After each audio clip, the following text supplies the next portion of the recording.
WJCL Savannah, your hometown station.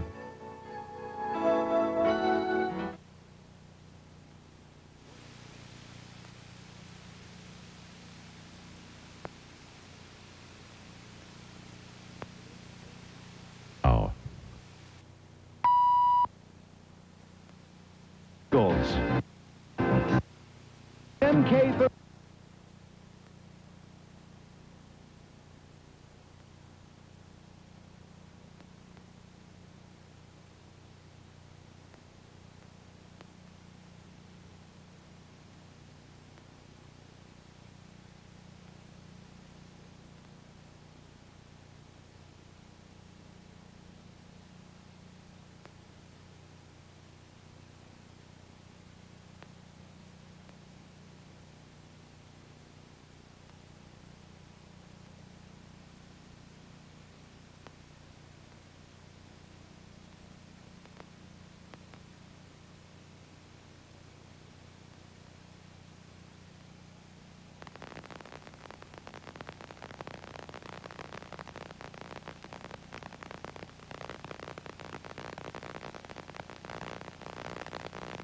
Here we are on a summer-like day on the first weekend. Time when in Division 1A, bowl games are settled, bowl matchups are settled, but in Division 1AA, the play picture comes more sharply into focus. Will these two teams be in that picture? Well, I tell you what, both these teams have excellent chances of making the playoffs, but they can ill afford another loss. Both are at 5-3. Both are independents. And as an independent, a 7-4 record, which would mean one more loss for either one of these clubs, just won't cut the mustard. For Georgia Southern, the Eagles have really come on now, winners of 4 consecutive games. And for the Eagles, with apologies to B.B. King, the thrill is back, not gone. Joe Ross puts the thrill in that offense, and he is back to form, Delano. Well, that's right. And, of course, Joe Ross has suffered some nagging injuries, or knee injury, as a matter of fact. And a lot of people thought that he would never be able to come back. They said he just wasn't cutting the way he once did. But, hey, he's cutting well now. He looks like he's getting better each game. And, yes, he is back, Phil. Yes, he is. James Madison is running an offense similar to that of Georgia Southern, and Eric Williams is at the controls of that offense. Well, Eric Williams, in one word, sporadic. Sometimes he plays well, sometimes he just doesn't look as if he shows up. Last week, he played a tremendous game against Navy. 2 weeks ago against Youngstown State, he had a terrible time of it. So consistency is the name of the game for Eric Williams. Yeah, Eric coming off his best game of the year. Well, when we come back, we'll take a look at today's starting lineups. The kickoff is just minutes away.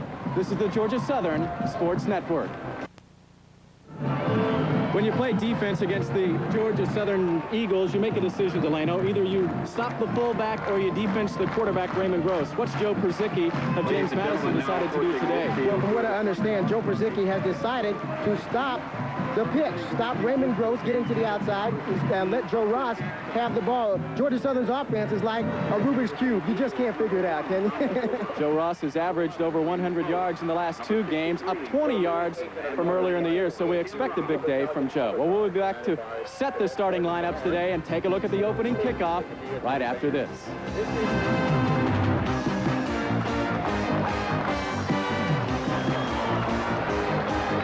Southern has opened the last 17. Make that the last 18 games by kicking off. Don Norton teeing it up for Georgia Southern, wearing the home blue.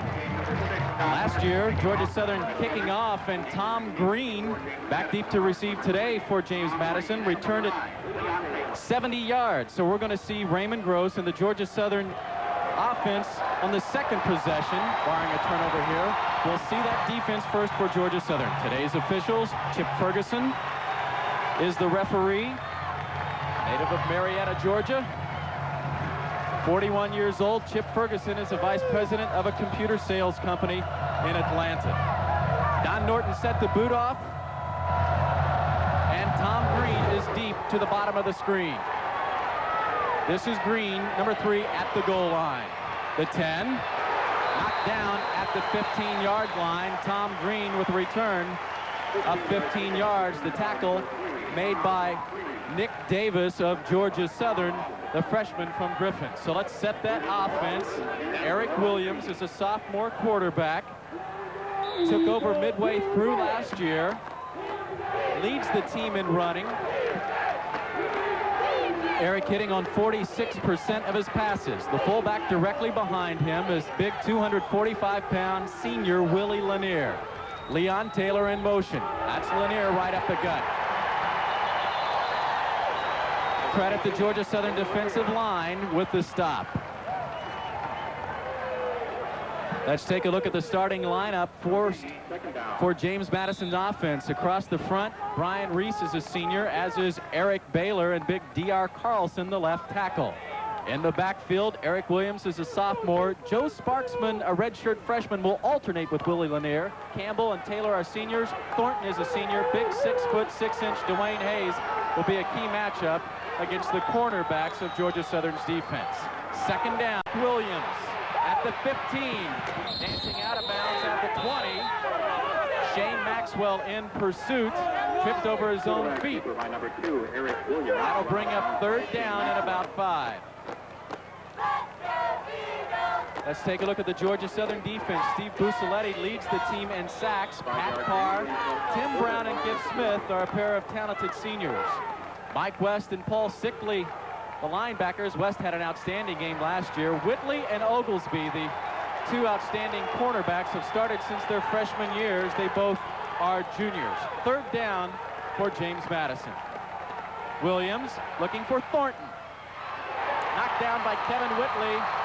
Jim Utimer, rather Shane Maxwell also there. Forward progress will be marked at the 22, shy of the first down.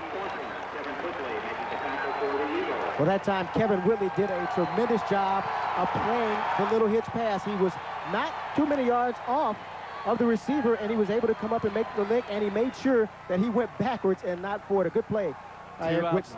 Two outstanding punters today. Scott Todd was 5th in the nation a year ago, a senior.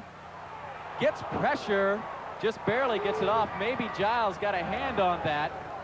Rodney Oglesby will let the ball roll dead at the 46-yard line.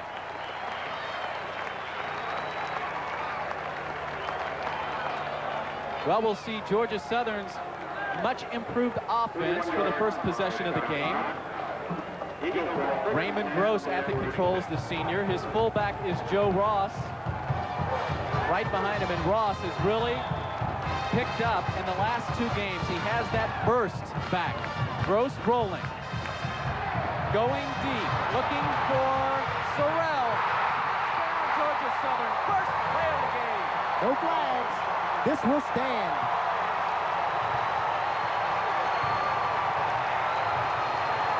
What an offensive call by Georgia Southern. Coach Jay Russell, who makes the calls. They usually come out in the option and they say, hey, stop our option first and we'll do something else. Not today, buddy. They come right out and go for the long bomb, and Terrence Sorrell, Georgia Southern's only deep threat. Raymond Gross, he fakes the option, drops back, and Terrence Sorrell going down the sideline. He just flat outruns the defender and makes a tremendous over-the-shoulder catch. That's 6 points, baby. Mike Dallas comes on to convert the extra point. Wow, 45 seconds into this ball game. Let's take a break. Georgia Southern is on the board and in the lead.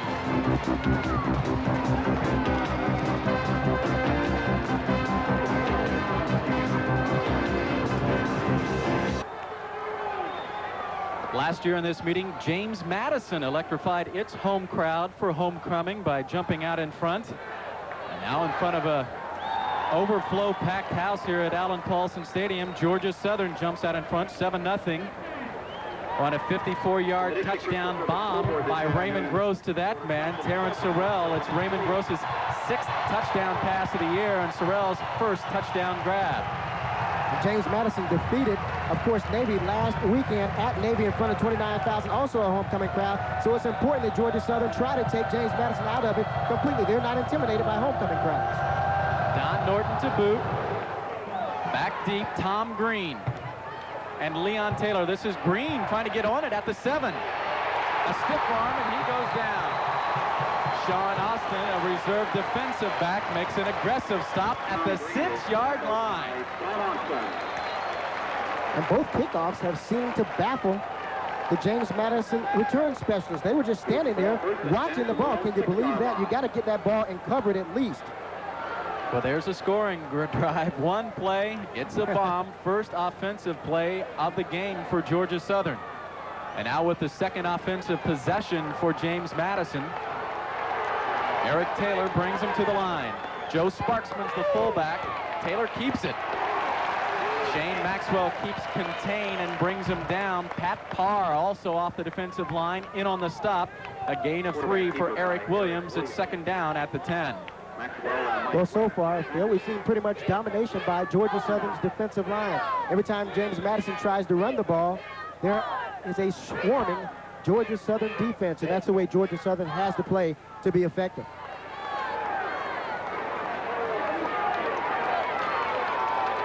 Three wide receivers. McLeod at the bottom of the screen. Big 6'6" Hayes in the slot at the top. Williams rolling. Has time. The bomb right back to Hayes. Caught. Oh, incomplete. Right through his hands at the 40-yard line. Eric Williams, plenty of harm, aired it out 55 yards from his own 5, and he got hit when he let it loose. Oh, Mark Giles looked as if he had it played perfectly, and he lets the receiver get behind him. That ball could have been caught if it's thrown perfectly. Turnabout is fair play, as they would say, because he would have been gone for the touchdown. Well, let's give the offensive coordinator of James Madison, Tony DeMeo, credit. He runs the multi-bone, and he comes right back and says, you throw a bomb to us, we'll come back at you. Leon Taylor in motion, Williams to throw. Has Hayes, first down. Up to the 26-yard line. Gain of 16 yards. Mark Giles, the safety from Warner Robins, makes the tackle. Good job by Hayes that time of finding the open seam. He's just running a little curling pattern inside. He's going to get behind the linebackers in front of the defensive backs. He makes the catch and gets a nice little gain there. First down. Williams keeps it.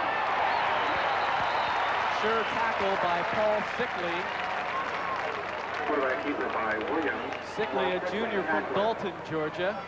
Wrapped him up after a gain of 2. It's second down. Sickley, a good job that time of making the open field tackle, because I tell you what, if Eric Williams gets by him, he's got nothing but daylight around the sideline for at least 10 or 15 yards. So Sickley making the saving tackle there. Eric Williams has run for 4 touchdowns, has passed for 1 this year. Joe Sparksman is his fullback. Williams right behind him. Tripped up by Paul Sickley. A gain of 3, make it 3rd down and about 5. Into the lineup for the Georgia Southern defense. Freshman linebacker Nick Davis. Freshman from Griffin, Georgia. Number 47, Davis has 3 interceptions so far this year. Hardly played on half the downs. He's the second leading interceptor on the club. Rodney Oglesby has 4. He leads the team. Williams getting pressure from Smith and batted down. Jeff Smith, the 2-time All-America, bats it down, and that'll bring up 4th down, and Scott Cobb, the punter, for the 2nd time today. Jeff Smith just waltzed in that time and said, hello, pardon me, do you have any Grey Poupon? He knocks it right down. What a play by Jeff Smith. He was untouched coming in. Scott Todd, number 5 in the nation last year with a 40-yard average. His first boot today, only 31, and he's punting into the face of a stiff breeze. Rodney Oglesby back at his 35. No pressure. Fair catch. Oglesby at the 35. Fair catch.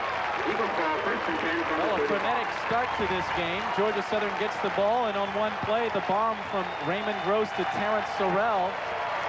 And now for the 2nd time this afternoon, the offense heads to the field, and a very appreciative crowd giving a hand to the special teams. And, you know, Phil, it's amazing how sometimes a team can work on something all week. I'm sure James Madison almost pulled their hair out this week trying to stop the option, work on the option, and Georgia Southern fools them and comes out with the bomb on the first play. Raymond, pitch to Carl Miller, gets outside. Upton Jackson knocks him out of bounds. Carl Miller looks like he picks up the first down. We'll check the spot. Upton Jackson, outstanding defensive back for James Madison, and an outstanding story as well. And we've got timeout. An official's time for the spot on this play. And watch Darrell Belcher come in. He does a good job there. You can see him holding his hands up there in the corner of the screen. He was saying, hey, I almost clipped him, but I'm smarter than that. I'm not going to do it. I'm going to hold up. and that allowed the play to be made. If he would have gone ahead and pushed him just a little bit, the referee was dead on the play, he could have called a clipping. So a good play by Darrell Belser. That's what you call a smart wide receiver on that play. And 2 weeks ago against Central Florida, Georgia Southern had a lot of problems with clipping. I'm sure the coaches worked on them and said, hey, you got to be a smart football player. Don't make that clip. Difficult to see just inches. Referee Chip Ferguson holds his hands up just a few inches apart. That spot was a bit shy, apparently, of where Carl Miller went out of bounds. Let's take a look at the Georgia Southern starting offense. Rex Nottage, John Wilson, Rusty Parrish, Miguel Ayub, and Danny Smith across the front. They're a young offensive line. Raymond Gross is senior, Ross is a senior, Hopkins and Miller the slot backs. Terrence Sorrell caught that bomb, and Darrell Belser at the split ends. 2nd down and 1 at the 45. Ross stumbling forward, and off the offensive line surge by Rusty Parrish, the center. Joe Ross picks up the 1st down.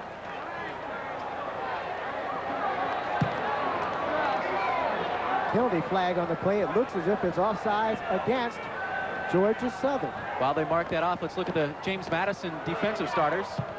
Delay a game on the offense, snapping before they're ready for play. Pardon me, I was wrong. I was wrong. So what? So what? Delay a game, offsides, all the same, right? 5-yard penalty. Well, Richard Bryan, an outstanding linebacker, leading the team in sacks. Roger Waters, a converted quarterback, and Tracy Harrod. The defensive backs, problems at the corners. McIver and Parrott. The 2 starting cornerbacks have been knocked out this year with injury. And here's 2nd down. Gross getting trouble and going down. Ferris Fayhead, the right tackle, in the backfield, and that'll bring up 3rd down. James Madison, good pursuit on that play, and Raymond Gross really had nowhere to pitch the ball. Actually, it was a smart move by Raymond Gross. As you see him going to the right, he fakes the handoff to Joe Ross, and there is nobody to pitch it to because that man is covered. When you talk about the option, you talk about covered and uncovered. That time, the pitch man was covered, so Raymond Gross decided to keep it. Smart play. 3rd down and 7. Carl Miller trailing. Does not get a block, and he's knocked down. Robert Smart from nearby Clio, Georgia. A homecoming for him, and he makes his first play of the afternoon, and that'll bring up 4th down and bring up the Georgia Southern punt unit. Robert Smart from Effingham County High School makes the play. And you see Raymond Gross pitching out to Carl Miller, and Carl Miller had some daylight out there, and it took a good block from Darrell Belser. He didn't get it that time. Terry Harvin getting pressure off the side of his foot, takes a James Madison hop, and Clint Averett will down it at the 36-yard line. Only a 23-yard boot by Terry Harvin, and he's been having an outstanding year. Early in the 1st quarter, let's take a timeout. Georgia Southern on top of James Madison by a touchdown. Tony DeMio is the offensive coordinator of James Madison. 3rd possession this afternoon for his offense, and the best field position by far so far. Took over initially at the 15-yard line, not much doing. Then at the 6-yard line, and now finally at the 36-yard line of Georgia Southern. A year ago, James Madison jumped out in front of this game 21-6 before the Eagles rallied late in the game to win it 36-21. They spoiled JMU's homecoming, and here's Williams keeping it himself and having room and speed. Jim Mutimer out there slows them up. Rips a big gain of about 30. Eric Williams brought down by Darius Dawson, a freshman linebacker. Eric Williams, the good fake to the fullback, the same option that Georgia Southern runs, and he cuts up inside his blocking. And boy, he's only about 150 pounds. He is just a jitterbug. He is a nightmare for defensive backs trying to come over and stop him. He probably only weighs about 155 when he's soaking wet, but he can really move. Yes, he can. Leon Taylor, the halfback, threw a key block on outside linebacker Michael Berry to spring that play. To the air, intercepted Paul Sickley. He has a blocker at the 50. Williams up there, knocks him down at the 30. Paul Sickley comes up with the interception. A return of about 30 yards, and Georgia Southern is in business. Sickley, a linebacker from Dalton, Georgia. And you can see Eric Williams dropping back. I don't think he even saw Sickley. Sickley was coming over from his linebacker position.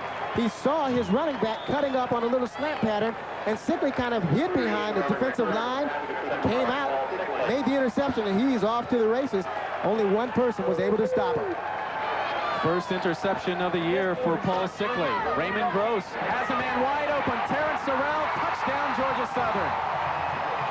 Oh, my goodness.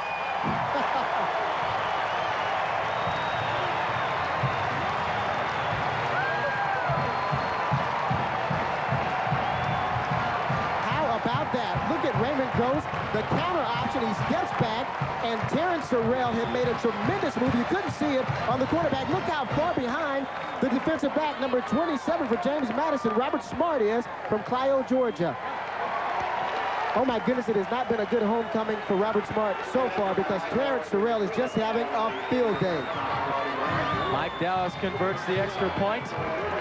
Let's take a timeout, a network timeout on the Georgia Southern Sports Network.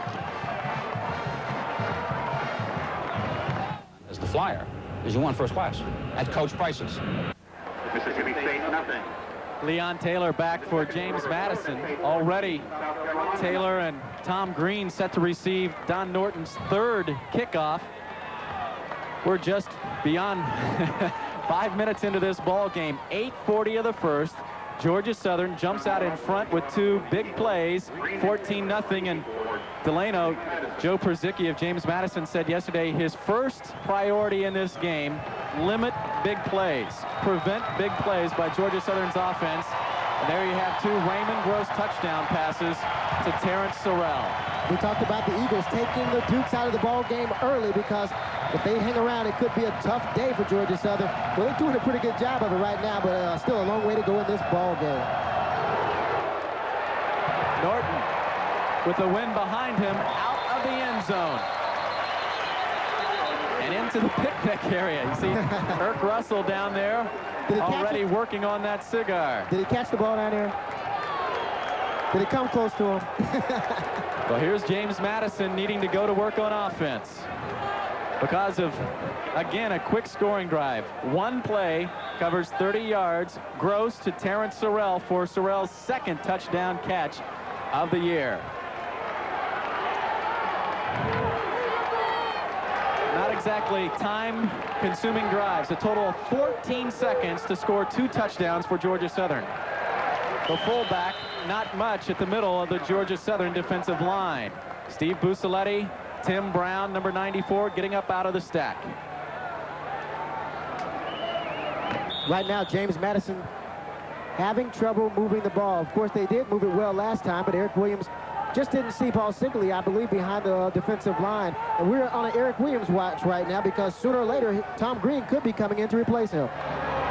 Williams runs into Mark Giles and runs into trouble. That'll bring up third down after a gain of one. Michael Berry, junior linebacker from Atlanta, there at the bottom of the pile. Third down and 8. Michael Berry, Phil, a tremendous athlete. We talked about him in the Central Florida game. He's had some personal problems, but he seems to be getting things together. The coaches are really high on him. And I think one of the coaches, as a matter of fact, said that he is a pro prospect. He's a very good player.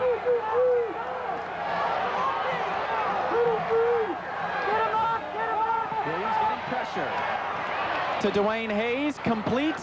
First down for James Madison. Mike West drops back into coverage and drops Hayes, but not after a gain of 16 and a first down.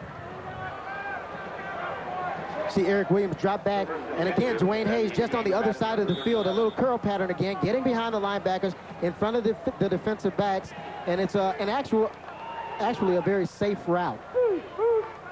Eric Williams coming off his best passing game of the season. 10 of 22 for 174 yards against Navy. Now he's passing out of necessity. James Madison playing catch-up here in the middle of the first period. Williams following his fullback. Michael Berry wraps him up and brings him down, but not before Eric Williams picks up 8. That'll be second down and 2. Tackle by Michael Berry. Second down.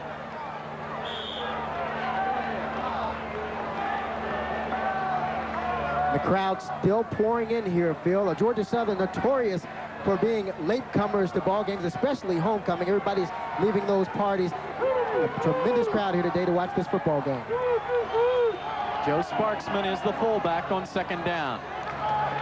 Inside handoff, nothing doing. Curtis Gordon brings down Kenny Sims for a loss of 3. Third down and 6. And look at the celebration there, a little show-off stuff there. Curtis Gordon taking a couple of slaps from one of his teammates. And Curtis Gordon, he kind of walked into a tackle. He says, here's the reverse, and here I am, right in your face.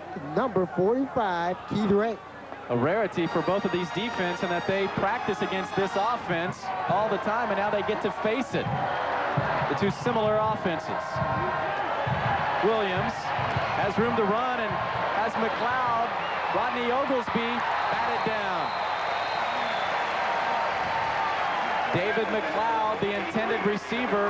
Rodney Oglesby breaks it up at about the 15-yard line.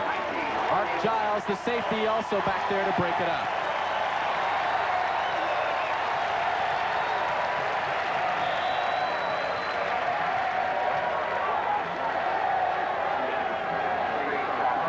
Scott Todd is the punter, a senior from Gloucester, Virginia.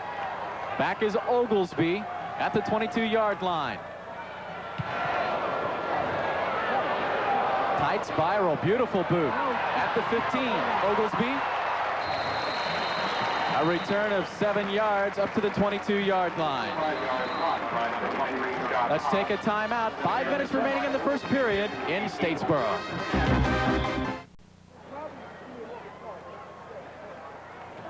Co-defensive coordinator Jeff McInerney working with the defensive line and linebackers on the Georgia Southern sideline. Key defender for James Madison getting up, Cliv Pettis, number 90. Pettis is the nose guard from Crewe, Virginia. He also has been the fill-in snapper on punts, extra points, and field goals. Injuries have plagued James Madison's defense this year, wiping out starting defensive cornerbacks Don Phelps and John Gutter.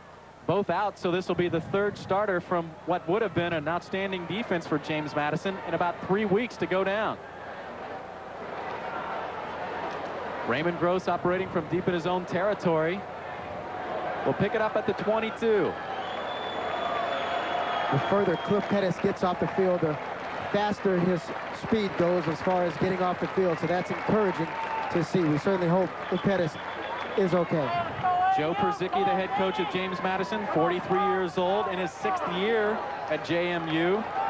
Played his college ball, was a defensive back at Delaware, has coached at Delaware State, and now at JMU, and he's had success there. Has produced a pro draft pick every year. He has that one standout defensive player just about every season. Raymond Gross cutting it upfield. Gross up to the 29-yard line, a gain of 6. In on the tackle, Shane Henson, a linebacker. Well, we talked about Joe Perzicki, the head coach for James Madison, saying he was going to give up the dive to Joe Ross and try to contain Raymond Gross. That time he didn't. Raymond did a good job of rolling out. Talk about killer statistics. Wow. Only 2 passes, 84 yards. And the 2 big touchdowns so far. Georgia Southern giving it to Lester Eford, the backup fullback from Warner Robins, Georgia. That brings up 3rd down and about 4. A week ago, Eford and Joe Ross had 10 carries each, both 80 yards each in that romp over Savannah State, 54-7. Raymond also had a pair of touchdown passes in that game. And this brings up 3rd down. Gross to Sorrell. Out of bounds, incomplete. And that brings up 4th down, and Terry Harvin, the punter.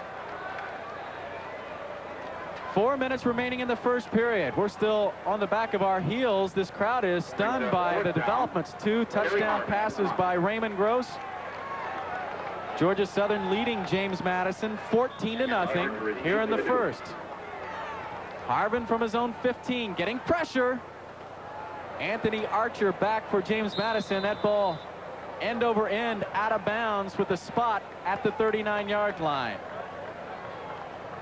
Well, this is the 6th meeting between these two independents in Division I AA. Georgia Southern has won the last 4, and we've had some wild games in this series. You go back to the first meeting in '85. Let's not go back to that, please. That's the lone James Madison win. Charles Haley, the outstanding linebacker for the San Francisco 49ers, outstanding in that game. That's a real man. He was a big boy when we played against him, and he really shut us down on that cold, dreary day in Harrisburg, Virginia. Eric Williams on first down at the 39. Looking for Leon Taylor. Incomplete. Pass incomplete, number 9, Leon Taylor. Second down. In fact, yesterday when I talked to Coach Joe Przicki, he talked about what a wild one it was on Georgia Southern homecoming back in 1986. Final score in that one, this is a rare game, and he thinks one of the only ever in Division I history, 45-35. Georgia Southern wins, no punts, either a touchdown or a turnover. Great game. He called it a track meet. Even though he lost it, he had fond recollection of that game. Williams on the draw on second down. Picks up the first down, still on his feet at the 50. The 45, dancing, eluding the grasp of Rodney Oglesby and out of bounds. Man, is he athletic. It's a jitterbug. He's just a little jitterbug. You know those little things you see in the water, and you look at him, they're kind of skinny, and they kind of just, you know, sputter there and sputter there. Look at him. He's rolling, he's looking. He jumps over the man on the ground. What a tremendous run. He looks at Rodney Oglesby. Watch the move he puts on Rodney Oglesby. He stops and says, whoop. Hello, and you just couldn't see it, but he did it. Trust me, he did it. Great move. Under 4 minutes remaining in the first quarter. First down at the 44 for James Madison. Inside handoff, Mike Campbell. Bowling ahead for a gain of 7, Rodney Oglesby, and Gift Smith make the tackle. Also in on that tackle, Mike West, the middle linebacker, a senior from Roswell, a suburb of Atlanta. Mike West a year ago had 18 tackles at James Madison. 18 tackles, a tremendous day for Mike West. James Madison runs what they call the multi-bone. Georgia Southern calls it the flex bone. That play, an inside counter, is a staple of the multi-bone and offensive coordinator Tony DeMio. Williams tripped up. Michael Berry extending the grasp when he was on the ground and under blocker Mike Campbell. Gain of 2, or check that, yeah, gain of 2 for Eric Williams. Take a look at Eric, the fake to the dive, man, and he rolls out, and his feet just gets a little tripped up there, or may have been able to pick up a few extra yards.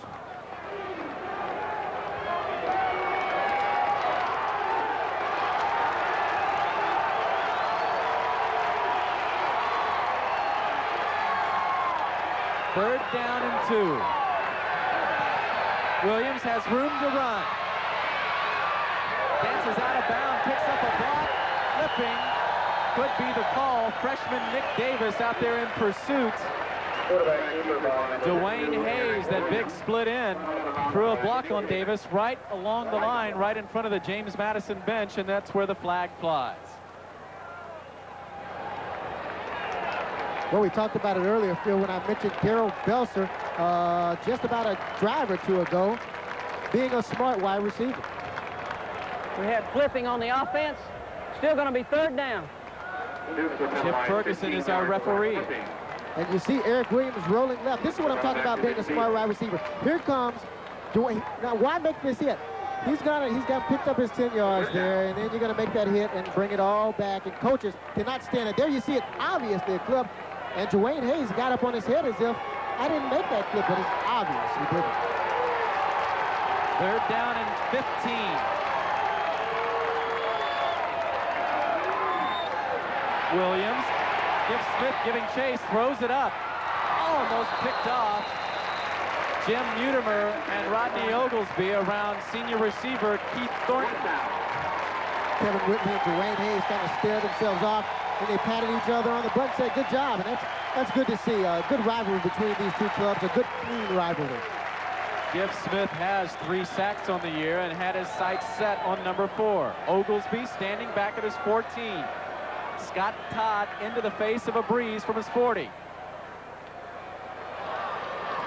Fair catch at the 11.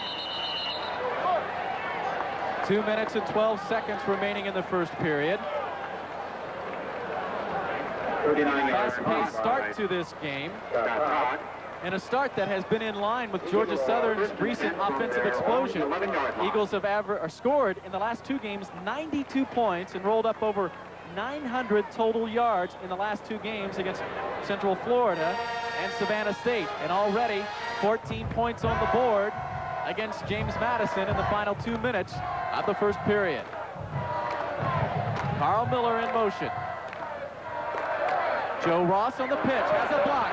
The 20, at the 30, Upton Jackson at the 40, wrestles him out of bounds at the 43-yard line. Joe Ross with a gain of 39. We talked about Georgia Southern's offense being like a Rubik's Cube earlier. They can take that fullback and they can use him as a pitch man. And you see Joe Ross, big gaping hole. And a lot of people would say that Joe Ross would have gone all the way had it not been for his knee injury a year ago. But I tell you what, there was an angle there by number 16 for James Madison. Chance Ward, a good job of running him down. Joe Ross, a good pickup. Raymond Gross cutting back, picks up 9 into James Madison territory at the 47-yard line. Check that spot. Well, they're going to call it a first down. Chip Ferguson, the referee, gives the signal 1st and 10 for Georgia Southern at the 47. And as far as Georgia Southern running the ball, this is the first time they've had anything consistent back-to-back. Let's see if Georgia Southern continues to run it. Ferris Fayhead back in this game. The ball is loose. Heads up play by Joe Ross, jumping on it. Jermel Harris got penetration and got his hands on Raymond Gross. Fumble on the pitch, but Joe Ross recovers it. Well, I tell you what, I think on that play, if you watch it, this is a fullback pass. Joe Ross is looking to throw it. It just goes on the ground because you can see Terrence Terrell downfield doing a little fake, and then he tried to get open, and the defensive back had grabbed him because Terrence Terrell was getting ready to break wide open. If that ball would have been caught by Joe Ross, there would have been a pass interference or another touchdown. Gross rolling, has Belser off his hands and incomplete at the 37-yard line. Would not have been enough for a first down. That brings up 3rd down and 18. We're under the final minute of the first period. Talk about that fumble. Georgia Southern runs a drill because of that high-risk triple option flex bone. The ball's going to be on the ground often. They've only lost 1 fumble in the last 4 games. In fact, they went 3 consecutive games without losing a fumble for the first time since the rebirth of football under Irk Russell. You know what they do with that drill? They take the ball and they throw it down and say, get it. I hate that drill. 3rd down in a bundle. Gross has Sorrell. Overthrows at the 12-yard line. Richard Grievous giving chase, but he was whipped by a step. That'll bring up 4th down, and that'll bring on Terry Harvin with 50 seconds remaining in the first quarter. Already a touchdown pass at 54 yards, end up 30. And right there, Raymond Gross from his own 45, cutting loose. Anthony Archer, a sophomore, is back at the 11. High spiral, takes it at the 10. Nice move. Wrapped up, nope. Dancing out of bounds, out of the grasp of Don Hudson, the free safety, a backup. Also getting down there in a hurry, Jason Whitehead, a backup receiver. Well, if you're a Dukes fan, James Madison, you have this to think about with just 37 seconds remaining in the first period. The Dukes have been a slow-starting club. The second quarter has been their period to really get going. In fact, they've only given up 1 touchdown all year and have outscored their opponents 57-7 in the second quarter. Eric Williams on first down. Joe Sparksman, the freshman, is his fullback. Williams keeping, cutting up to the 30. Big thud by Jim Mutimer, the safety. Eric Williams, quarterback keeper. Jim Mutimer makes the tackle. Today's game is telecast under rights granted by the Georgia Southern Sports Network. Any retransmission or other use of the pictures or descriptions of this game are strictly prohibited without the express written consent of the Georgia Southern Sports Network. Announcers for today's telecast are employed by the Georgia Southern Sports Network. So you saw some of the cheerleaders, usually on homecoming. They invite, oh, look at this guy up on top of the roof with the Confederate flag waving. Everybody's having a good time here at Allen E. Paulson Stadium here at Georgia Southern. Enjoying some sweet tea, no doubt, here on a gorgeous Saturday afternoon. 80 degrees and full of sunshine. First down, Eric Williams. Ball fake, has Thornton, overthrown. Second interception of the ball game. Second interception of the season by Jim Mutimer, the junior from Dunwoody, Georgia. Well, so far there had been a trend for James Madison to have Dwayne Hayes go and run a curl route. This time he fakes the curl, goes back outside, but the ball was underthrown, and Jim Mutimer, Johnny on the spot with the pickoff. That's the end of the first period.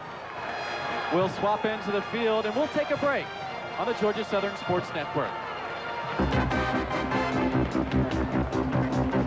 Now available on videotape, the amazing... Pictures from Statesboro, Allen Paulson Stadium, an overflow crowd here today. And here's the founder, the father of Georgia Southern football. Who is that man with the bald head smoking that cigar?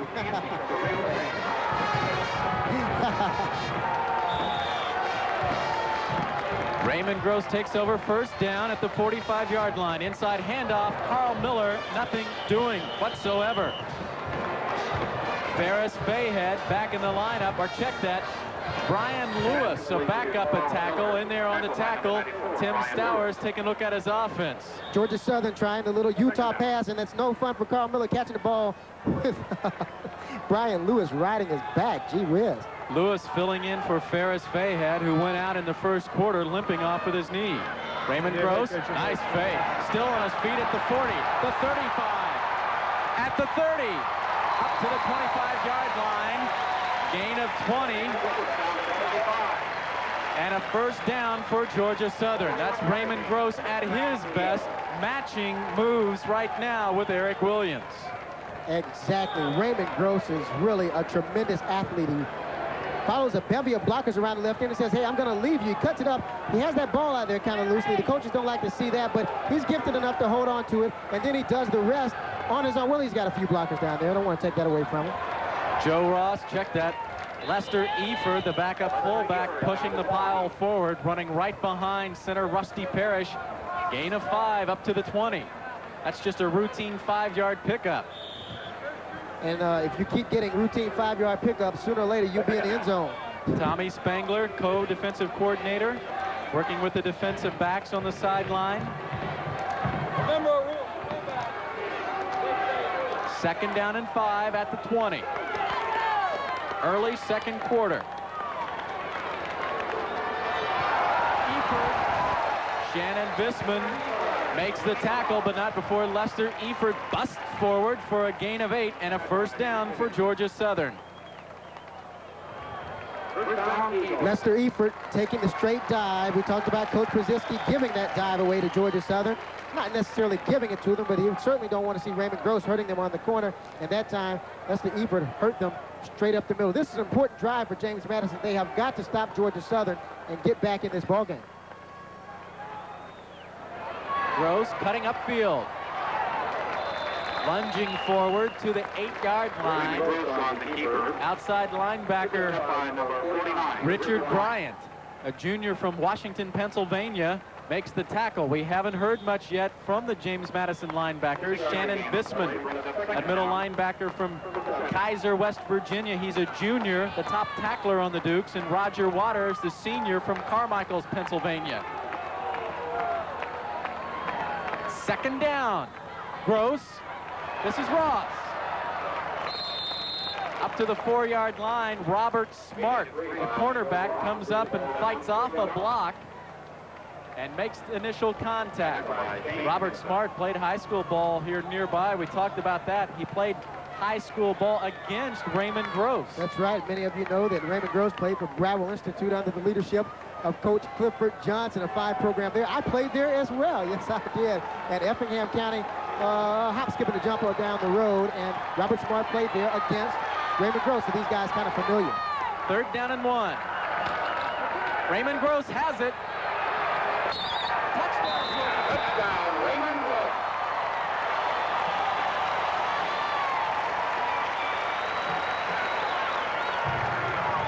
Let's check who that player is. That's Touchdown run by Raymond Gross. Makes the score Georgia Southern See the play again, Delano. Raymond does a good job of counter step. He comes out to the right, and he's going to take it in himself, and he does a good job of stretching. I think that's where he may have hurt himself. He may have pulled something, maybe a rib or something of that nature. Stretching that ball, trying to get it in for the touchdown. A tremendous effort. You just hope nothing's wrong with him. In fact, there are 2 Eagles down on the field. And Gross is up now. Raymond Gross is up, but we're looking at Darrell Hopkins. What a season it has been for Darrell Hopkins. He has played hurt throughout. We talk about what an all-around player that Hopkins is. That's how he's been injured, all around his body. Darrell Hopkins suffers tendonitis on both knees. He's had a turf toe this year, a pulled left hamstring, suffered a concussion, injured all over. Mike Dowis coming on for his what would be his 24th. It is 24th consecutive point after attempt. And Georgia Southern here early in the second quarter jumps out in front by 3 touchdowns over the visiting James Madison Dukes. Crystal Sugar scoreboard in the second quarter. Darrell Hopkins getting attention on the sideline. A junior from Bishop, Georgia, throwing a block for Raymond Gross down in that corner. Eagles out in front by those 3 touchdowns. They've been in command, establishing that on the first offensive play of the game for the Eagles. Raymond Gross 2 touchdown passes, and here running for the 3rd touchdown of this game. And a good job by Gross stretching the ball in. He really wanted that touchdown, and he deserved it. He was the big playmaker on that very, very good Georgia Southern drive. The enthusiastic Eagle football fans here at Paulson Stadium up on their feet for Don Norton's 4th kickoff of the day. Tom Green waiting at his 14. Loose ball, falls on it, big hit, but it looks like Tom Green recovers for the James Madison Dukes. Green at the 11-yard line. Well, here we are early in the second quarter. It has been a habit of James Madison's offense to relieve Eric Williams with Tom Green in the second period, but Williams trots back out. We've seen 2 tremendous running quarterbacks. Raymond Gross capping off the last drive. 7 plays, 45 yards, only 3 minutes needed to polish that drive off. Eric Williams takes over at the 11. Fullback hammering forward, Willie Lanier, the fullback. He's quite a story. You recognize the name if you recognize football. His father, Willie Lanier, big number 66, a linebacker for the Kansas City Chiefs, a Hall of Famer. I think of Willie Lanier, I think of those 3 linebackers that played on that Chiefs team. Willie, Jim Lynch, number 51, and Bobby Bell, big number 78, a real pioneer of those big outside rush linebackers that we see today. How long ago was that, Phil? Way back when we were kids. No, I wasn't back there. Just this past fall, a couple months ago, Buck Buchanan was inducted into the Pro Football Hall of Fame off that Kansas City team.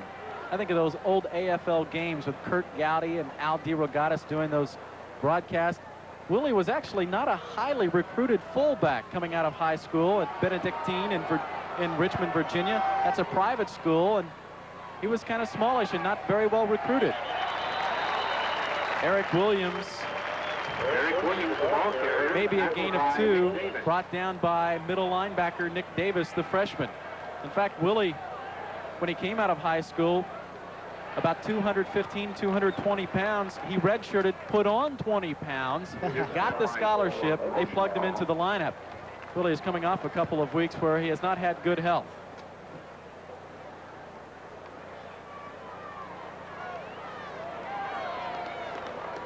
Well, Chip Ferguson, our referee, having a little bit of difficulty with his microphone. We'll get that corrected for you here before halftime. 11 minutes remaining in the second. Williams operating on first down from deep in his own territory. The Dukes trail by 3 touchdowns already here in the first half.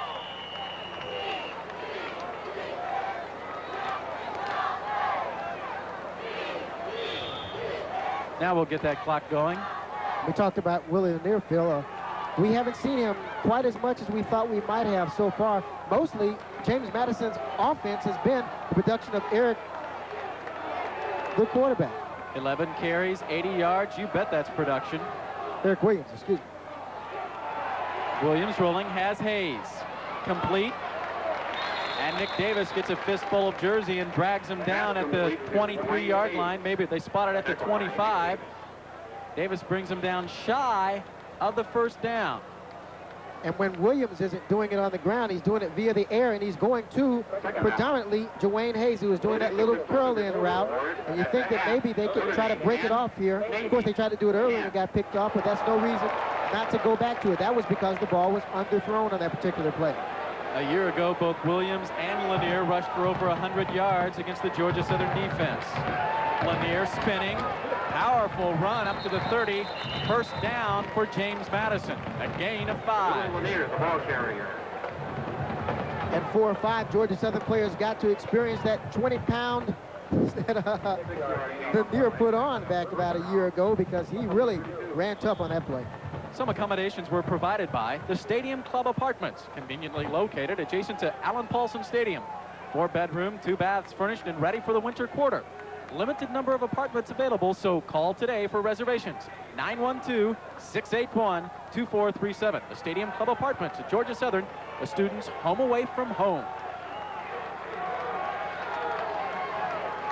Williams operating on first down, rolling and tucking it in.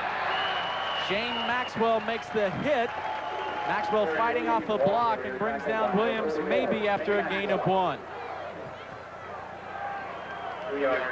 Williams sure is exciting to watch play. That's Patrick Parr, number 90, the big nose man, a junior out of Troup County, getting up and lumbering off, hopping. He's favoring that right ankle.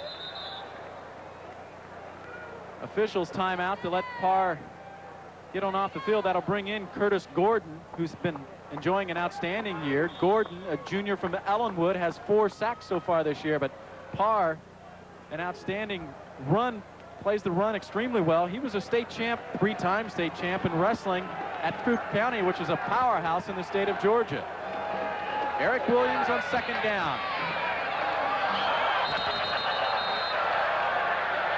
Paul Sickley fighting off the block of Mike Campbell, stacks him up. Rodney Oglesby strips the ball free, but not after the play had been blown dead. Flags are down. Eric Williams on the option. This is what you don't want to do. He throws the ball at his pitch man, who is not even looking. Not Derek McGrady. Leon Taylor wasn't even looking in the ball. Luckily, went out of bounds. I think that may be a forward pass.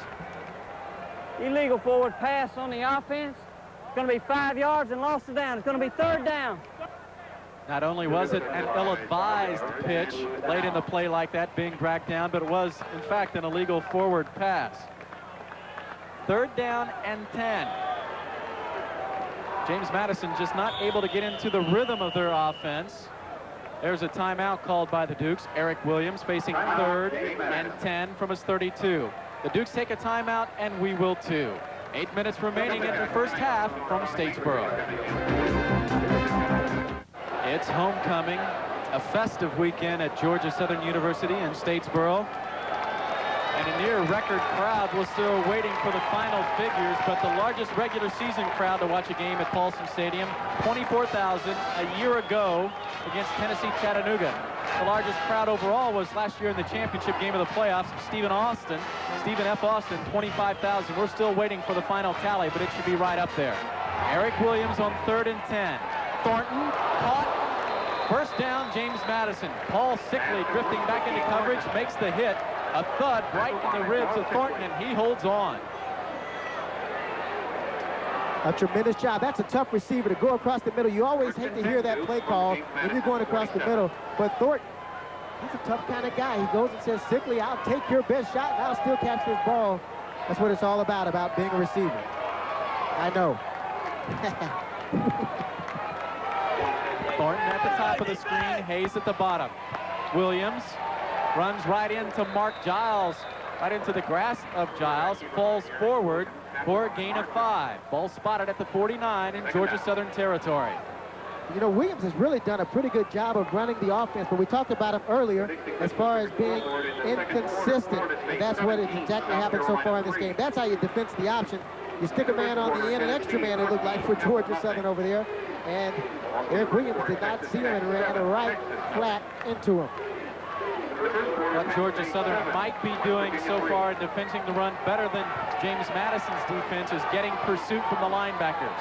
Williams on second down, getting pressure. Has Thornton, complete, up to the 18-yard line. Beautiful catch, nice throw by Eric Williams for a gain of 35. Jim Mutimer makes the tackle. You see Williams rolls out right. They've been going to Dwayne Hayes most of the day. Now the last 2 plays, they've gone to Thornton, and he's done a good job. He's responded. If that ball is thrown on time, Thornton runs down the sideline for an easy touchdown. There you look at it again. Williams, a nice strike. It could have been a little bit more thrown with the lead, and that would have led to a touchdown. But nevertheless, Williams did get the ball, and it was a big gain for James Madison. The Dukes hustled up to the line of scrimmage, working without a huddle, which they have done in the past. And that's why Georgia Southern's defense, caught in a different kind of down and distance circumstance, called timeout. What a glorious afternoon for anything. Certainly a beautiful day for football. I can only picture someone up in the Midwest thinking Big Ten football and what it's like in the first weekend of November. Beautiful weather all over the nation today, but then seeing a game like this where shorts and short sleeves and short pants are the order of the afternoon, 80 degrees, sunshine, and a little bit of lotion. Well, I might consider being on the golf course right now, but of course I love Georgia Southern. I'd rather be here. The golf course is my second choice, and pretty soon I'm getting good, Phil. I mean, I may be going on a PGA tour soon. Hey, you want to be a mechanic? Does that deserve an answer? First down at the 18. 7:46 remaining in the first half. Williams tracked down by Steve Busaletti. Busaletti trailing on the play. Eric Williams on a gain of 2. Busaletti, a good job of fighting off the block that time and getting enough of Eric Williams. And that's hard, getting enough of Eric Williams, because he is so small and he is so quick. Busaletti did a good job that time. James Madison, a team that responds in the second period, and here they are with their best drive of the day. Williams straight ahead on a quick snap. Not much there. Nick Davis and Pat Parr, check that, Tim Brown, number 94, about the only 2 involved on the defense, and Williams in his center. Shellhammer, the only 2 involved on the offense. That was an odd delay count. Well, I think Williams saw something in the middle where maybe Georgia Southern was playing their gaps a little bit farther apart, and decided he'd take the handoff and try to stick it up the middle, and it just didn't work. 2 interceptions, 88 yards in the passing so far. Eric Williams has Hayes at the 9, the 5, touchdown, James Madison. Nice throw from Eric Williams in a dandy run, eluding the Georgia Southern defensive backfield. Jim Mutimer was there, had a hand on him, or tried to get a hand on him, and now the Dukes down by a pair of touchdowns. We talked about Dwayne Hayes running that little curl pattern. There he is, running it again. It's been effective. Why go away from it? And then Hayes does a good job of cutting back inside and scoring the touchdown. Credit the wide receivers, both Dwayne Hayes and Keith Thornton, on that drive, making it successful. Mike Reynoso comes on for the extra point. Out of the hold of punter Scott Todd, and it's good. 6.5 minutes remaining in the first half, and James Madison right back in this thing. They're on the board, still trailing by 14.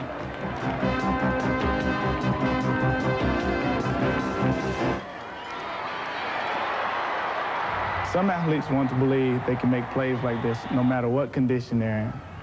But the truth is, they can't. It's a simple fact. Drugs will destroy your talent. If you or someone you know needs help or information concerning drug abuse, call this toll-free number, 1-800-662-HELP. This message provided by the NCAA. There's the head eagle, Irk Russell. He put this program together. Even coached the guy next to me. Let's take a look at this receiver at work from a receiver. Thornton on the curl pattern, you have got to find that seam. He did so and then made a very good run after. And that's something that's very important. You have receivers who can make the catch but can't run with the ball afterwards and find a seam to get into the end zone. Dwayne Hayes did a very good job that time. And Eric Williams, Dwayne Hayes, and Keith Thornton seem to be the only three people playing on that drive for James Madison, but you know there was some other stuff going on, some good blocking by the offensive line as well. Granezzo hustling up to the ball has been a habit by James Madison. That's design. They do that often. Back deep for Georgia Southern is Carl Miller at his one. Georgia Southern has the fourth best kickoff return unit in the nation. Miller downs it in the end zone. Granezzo had that stiff breeze at his back. On that scoring drive, James Madison going the long way. 84 yards on 9 plays in 5 minutes. Eric Williams finding something that works. He's working on the ground, and Dwayne Hayes, that big 6'6" junior split end, going to work against the cornerbacks, both of whom for Georgia Southern size up at 5'10", Rodney Oglesby and Kevin Whitley. Quite a size disadvantage there. Gross looking for Sorrell again. Upton Jackson, senior safety. Pass intended for Terrence Sorrell. Along with Sorrell, and nicely played by Upton Jackson. James Madison, a second quarter ball club. Now I keep picturing them holding up 2 fingers like other teams do, 4 in the fourth. Looked like a 60s demonstration. Here's the passing yards so far in this ball game. James Madison moving in the air. Georgia Southern moving basically on 2 big plays, the 2 touchdown bombs, 54 yards and 30 yards by Raymond Gross. Second down, Lester Eford pushing the pile forward for a gain of 4. Brian Lewis, the defensive end, makes the tackle. The strength of James Madison's defense, those 2 tackles, Jermel Harris and Ferris Fayhead, who was knocked out of this game. Lewis comes in. He's a 260-pound senior from Forestville, Maryland. The 2 tackles and the safety, the man who we just saw, Upton Jackson. Jackson getting a strong look by the NFL scouts. Gross 3 of 7 so far. Getting pressure. Dumps it off. Almost picked off. Grievous, Richard Grievous, the strong safety, had a hand on it. That'll bring up 4th down, and that'll bring on Terry Harvin, the punter for Georgia Southern. An ill-advised pass that time by Raymond Gross. He just luckily got away with it because Grievous had that big hand up there, and he wanted to snag it and go the other way. Harvin getting pressure by Jackson, but gets it off. Nice high floater. Anthony Archer, fair catch on the run at the 44. 5:34 remaining in the first half. Harvin, a senior from Keystone Heights, Florida, having an All-American kind of season. Not necessarily for his average. He just excels at that high, tight spiral, angling it at the coffin corner.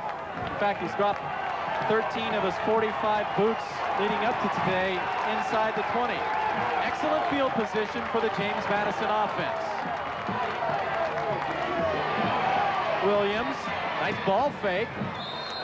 Mike West got around Williams' ankles at the 48, but Williams lunges forward to the Georgia Southern 48. Gain of 8 on the pickup. Eric Williams on the option. I am really impressed with him. He even knows how to do the ball fake that Raymond Gross and Tracy Ham before him made so popular. Eric Williams doing a tremendous job today, other than 2 pretty bad plays as far as the interception is concerned, where he just didn't see the man. He has really had a pretty good day. Second down and 2. Fullback Lanier first down for James Madison. That's just headstrong football. Give Smith in on the tackle, among others, Patrick Parr and Mike West. What is that, For Bill? Georgia Southern. What is that?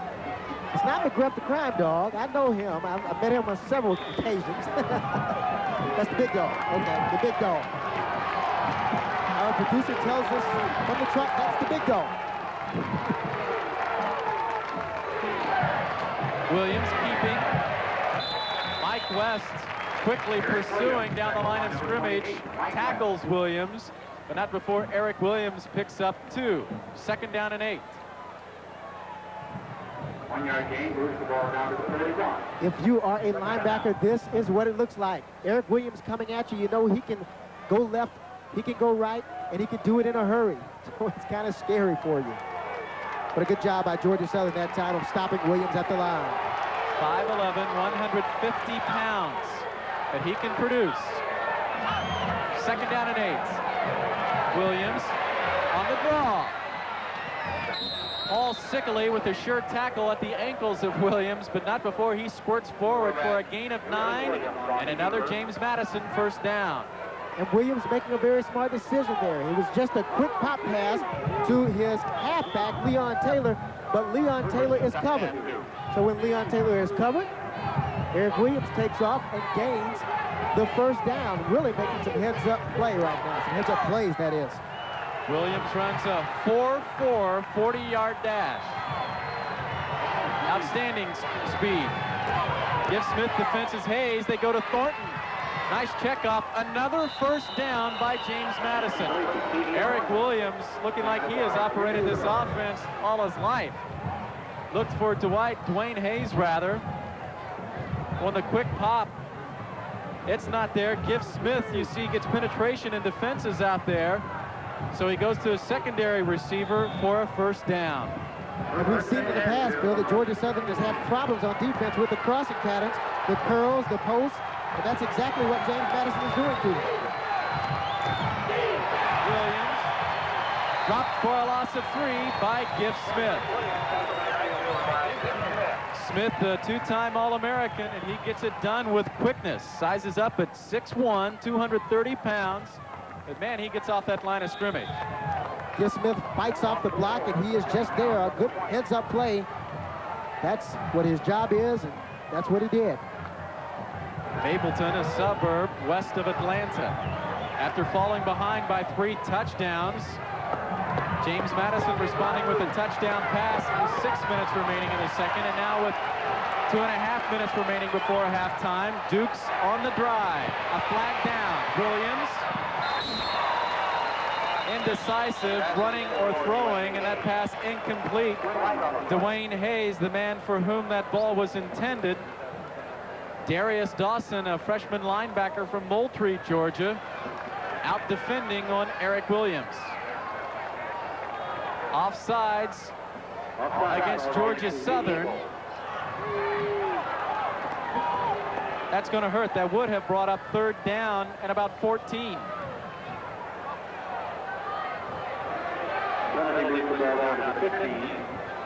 Well, Chip Ferguson having some problems with his microphone. We'll try to get that worked out here at halftime. Second down and 8. Ball on the 15-yard line.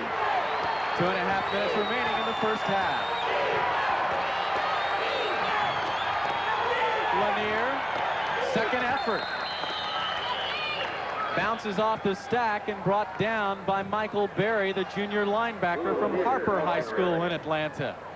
Good job by Lanier. He looked as if he was stacked up at the line for no gain, but a little spin move. He puts that heavy body on top of some of the Georgia Southern defenders and rolls off for 2 or 3 yards. Good play by Willie Lanier. Lanier, not highly recruited, coming out of Benedictine High School in Richmond, Virginia, because of that. It's a private school and plays in a league that's not very competitive.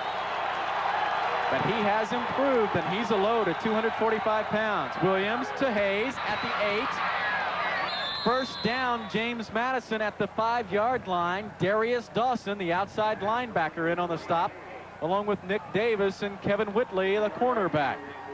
James Madison marching down the field. This game suspiciously close to last year's game when James Madison took a big lead and Georgia Southern came back on them. There's the little curl pattern. We said they're going to do that little inside route. They haven't stopped it yet, so why go away from it? First down at the 5. Wishbone fumbles. Williams is down. They're going to blow the knee down. Chip Ferguson, the referee, spots the ball at the 7-yard line. Mark Giles, the safety, makes the tackle on Williams, but they'll mark it back at the 7. Goal line defense in transition and out on the field. That brings in Patrick Parr, the nose man. Joe Przicki's offense moving right now. Timeout by Georgia Southern. Eagles want a timeout to take a look at this stop. Inside the 10, we're with 1 minute remaining in the first half.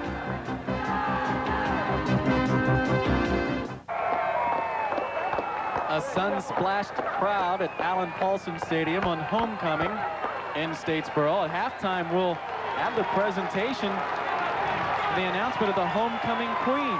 We'll also have a presentation for the Georgia Southern baseball team. Jack Stallings' club advanced to the College World Series a year ago. Had that big right-hander Joey Hamilton coming back. They ought to be formidable once more. Eric Williams, second down, knocking on the door. Lanier banging forward, tackle by Patrick Parr along the front of the offense, or defense rather. Check that. Parr and Steve Busaletti in there as well. Only 3 backs have rushed for over 100 yards against the Georgia Southern defense this year. Mark Giacone of Central Florida, Eastern Kentucky's Marcus Thomas, who's probably the leader right now for the Walter Payton Award, and Sean Jackson back in that demolition at Florida State. I guarantee you over there on that James Madison sideline, they're saying, I don't think we're going to be able to score on them via the run. They're probably talking about some type of play action pass right now. Or maybe they're talking about a happy birthday. I don't know. At least they didn't say, hi, Mom. Third down at the 5. Third down and goal. We talked about only 3 runners have been over the century mark this year. Eric Williams already has 90 yards. And expect him to try to isolate Williams out on the roll, out of the pocket. And look for that big 6'6" junior receiver, Dwayne Hayes. And you could also see here, Phil, a lob pass, since Dwayne Hayes has so much of a height advantage over the defensive backs for Georgia Southern. Just let him run into the corner and lob it up and let Dwayne Hayes go up and get it. 58 seconds remaining in the half. Williams cutting up to the 2-yard line. That brings up 4th down, and let's see where that spot is. 4th down, maybe at the 1. Paul Sickley makes the touchdown-saving tackle. Well, we see your basic chess match by the coaches. Georgia Southern's defensive coaches call timeout on 3rd down. Timeout, James Madison. Now James Madison wants timeout to see what they can do with 4th and how many inches here. And there was the little rollout, the isolation you said, Phil. You were right on the nose there, and he almost got in. Pretty good call by the James Madison coaching staff over there. Tony DeMeo with the headset on. Joe Przicki next to him with the headset on as well, talking with Eric Williams and talking it over in front of his bench. An overflow crowd. 4,000 extra seats, the temporary bleachers brought into Alan Paulson Stadium today. Field goal unit coming on, and I don't think a lot of the players on the offensive line are really happy. They think they can get it over. There's Eric Williams, the nice move there, the nice cut back against the grain, and if it wasn't for Mark Giles, he would have gotten in for the touchdown. When you got a great player like Eric Williams, it sure makes things so much better when you're down around the 5-yard line. You have so many different options. Ball spotted at the 2. Chris Shellhammer, the snapper. Scott Todd, the punter, is the holder. He's a former quarterback. Mike Granuzzo with a 24-yard attempt. Chip shot is up and good. And with 38 seconds remaining in the first half, James Madison locks into that big 21-yard deficit, now down 21-10. So the Dukes assured of coming out of there with at least 3. They're moving the ball, though, and that's the plus for them as they head into halftime. Georgia Southern will get the ball back with 38 seconds remaining in the first half. And I'm sure a big reason why Coach Joe Brzezicki and his coaching staff decided to go for the field goal because of Georgia Southern's history of playing so tough when they get around the 5-yard line. As you look at my former head coach, Herb Russell, signing a few autographs. Please, don't blow his head up anymore. Please, please, stop.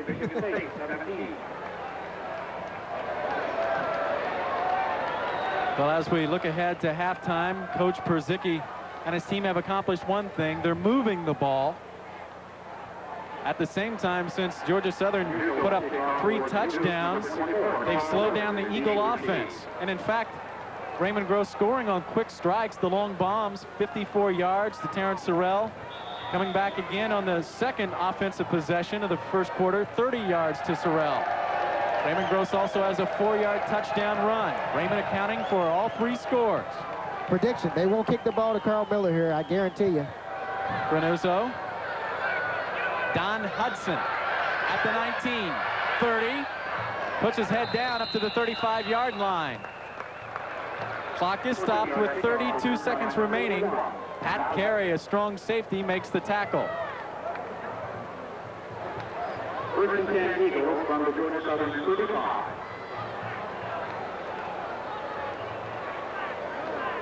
Well, let's see what Raymond Gross.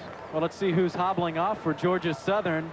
That's Nick Darashensky, a defensive tackle who works on the special teams. Got his arm around Donnie Suber. Looks like he's favoring the right knee. 32 seconds with Georgia Southern's quick strike offense. That's a long time. Seems like an eternity probably for James Madison. I don't think Georgia Southern will sit on this ball. Terrence Sorrell at the bottom of the screen. Darrell Hopkins in a slot. Straight ahead. Joe Ross for a gain of 6. Clock on the move with 23-22.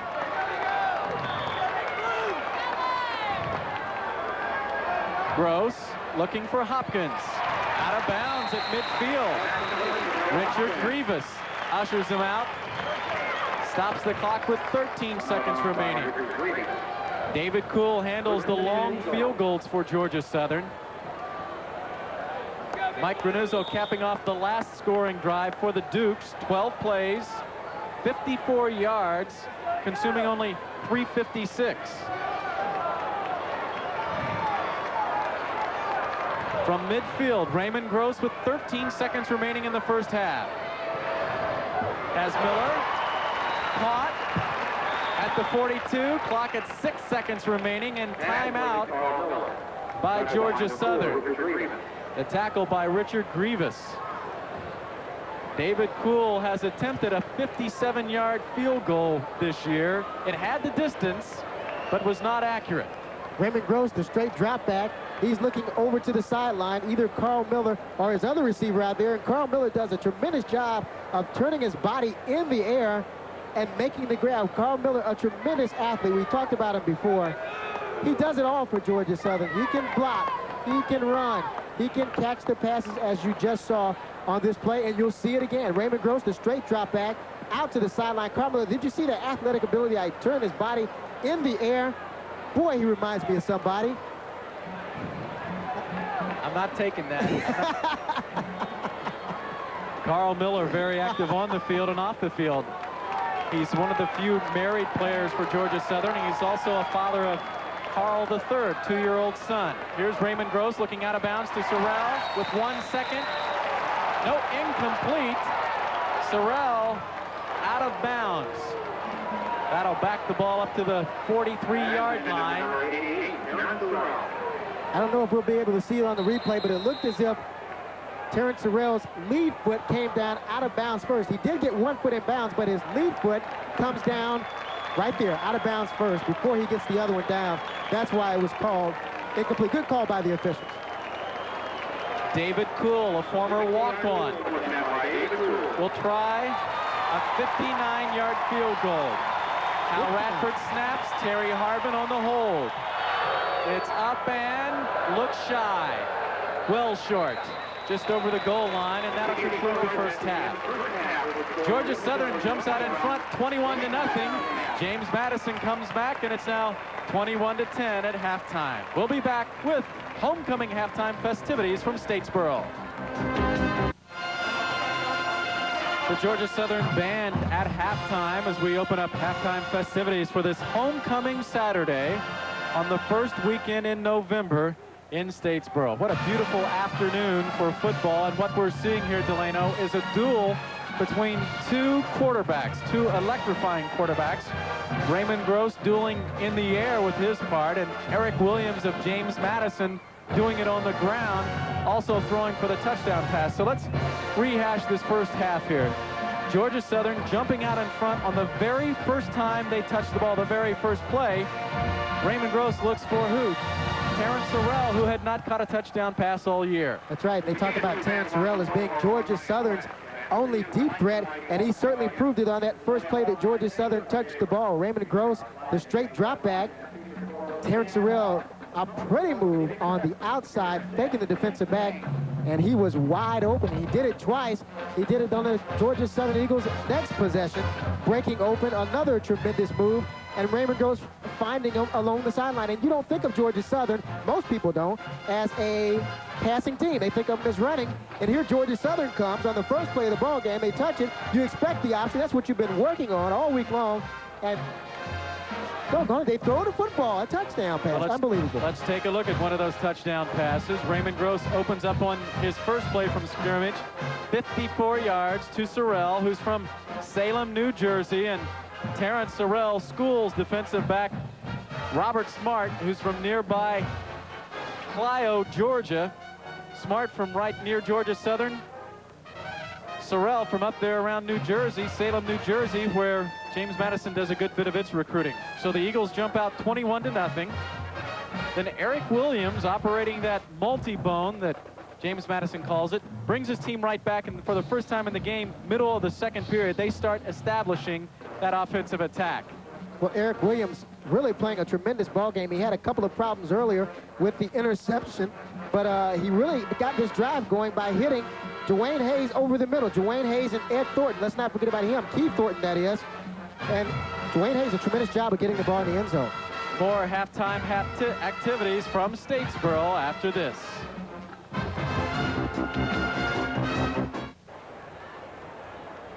An overflow crowd at Alan Paulson Stadium in Statesboro here at halftime. Homecoming on the campus of Georgia Southern, and now time to crown the homecoming queen. The public address announcer at Alan Paulson Stadium is Gail Mino. 20 semifinalists were nominated for this year's homecoming queen. On Wednesday, October 24, the Georgia Southern student body voted from among these 20 young ladies to choose the 6 members of the 1990 homecoming court. At this time, we'll present the court members to you. Dee Dee Davis is a 21-year-old junior majoring in early childhood education. She's from Lawrenceville, Georgia, and enjoys twirling and spending time with friends. Dee Dee is currently captain of the Southern Majorette line and is nominated by Delta Chi fraternity. Dee Dee is escorted by her father, Johnny Davis. Gina Hatcher is from Dublin, Georgia, and is majoring in free pharmacy. She's a 21-year-old senior who enjoys tennis and aerobics, and she is a member of Alpha Delta Pi sorority. Gina is nominated by Sigma Alpha Epsilon fraternity and is escorted this afternoon by her brother, Reggie Hatcher.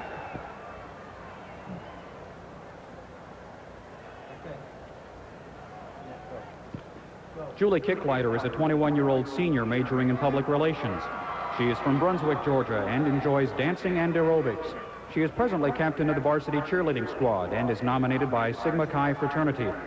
Julie is escorted by Lee Kicklighter, her father. Christy Long, a 21-year-old senior majoring in public relations, is from Warner Robins, Georgia. She enjoys tennis and walking and is a member of the Public Relations Student Society of America. Christy is nominated by Phi Mu sorority and is escorted by her father, Mike Long.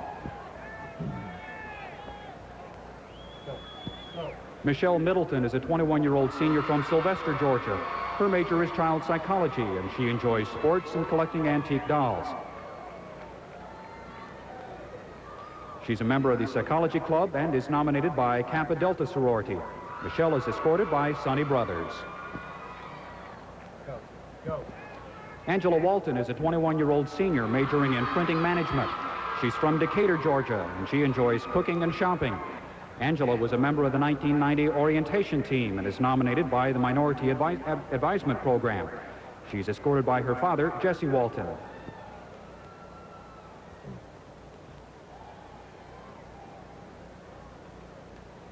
President, go. President, go.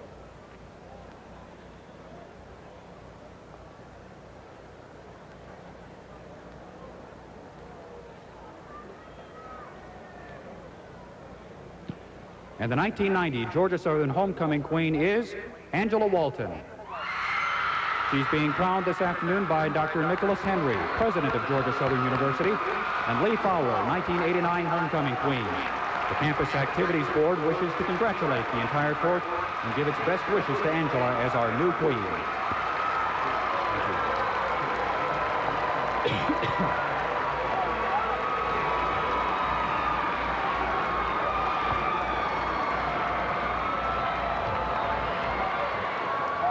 Our congratulations to Miss Angela Walton from Decatur, Georgia. That's up near Atlanta. Let's take this network timeout. We're at halftime. Georgia Southern 21, James Madison 10. Congratulations to Angela Walton. We're at halftime at Alan Paulson Stadium between James Madison and Georgia Southern. These two teams fine independent football programs and two outstanding football programs. In fact, both schools ranking well as up-and-comers recently in a survey by U.S. News and World Report. Let's take a look at James Madison University.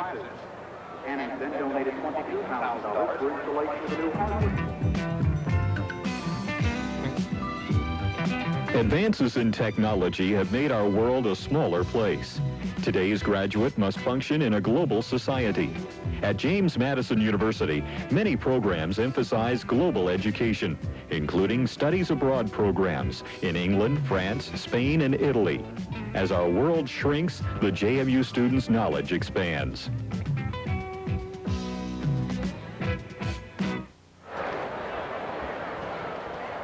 Welcome back to Paulson Stadium. Just filing down here the last few minutes of halftime and some of the homecoming activities. Earlier we saw Angela Walton crowned homecoming queen for 1990 here in Statesboro, and now Jack Stallings and the Georgia Southern baseball team making its way out onto the field.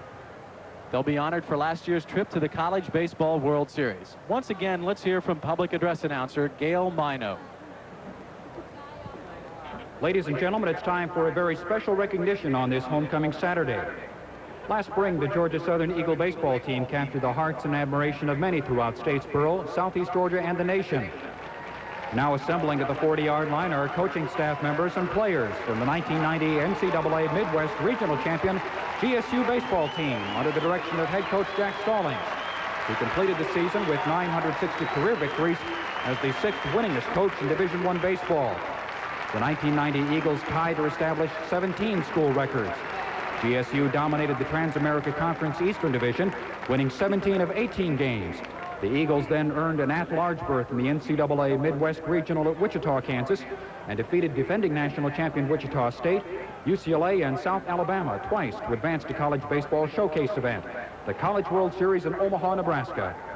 Georgia Southern finished the season ranked 8th nationally by Collegiate Baseball, 11th by Baseball America. Let's hear your cheers for the winningest baseball team in Georgia Southern history, the 50-19 Georgia Southern Eagles of 1990.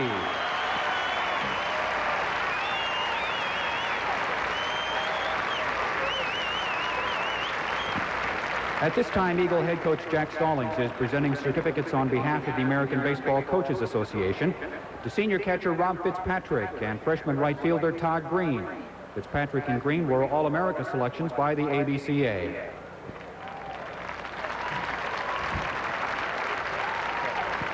Coach Stallings is now giving the award to Statesboro's own Joey Hamilton. This trophy, awarded by the NCAA, is in recognition of Hamilton's 18 pitching wins last season. That figure was tops in all of college baseball.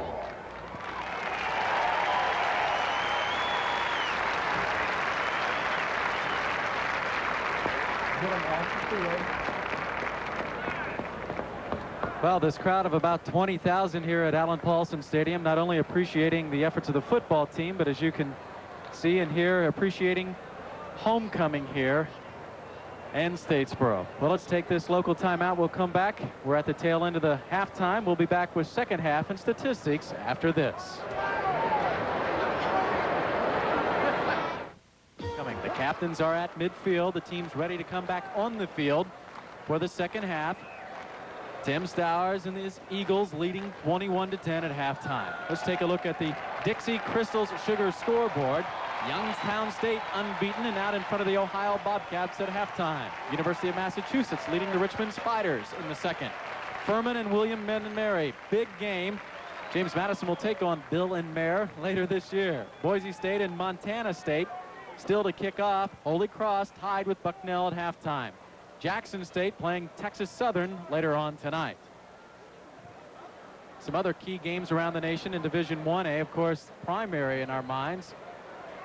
Georgia Tech taking on Virginia. Both are undefeated, a key game in the ACC, and from the result of that game, the bowl picture will then fall into place for Division 1A. And from this game today and from that William and Mary Furman game, much of the Division 1 AA playoff picture, the field of 16, will fall into place. Delano, let's take a look at some statistics from this first half. And what jumps out to me, we talked about how only 3 running backs have crossed the 100-yard mark all year. Eric Williams, the James Madison quarterback, already has 111 yards at halftime.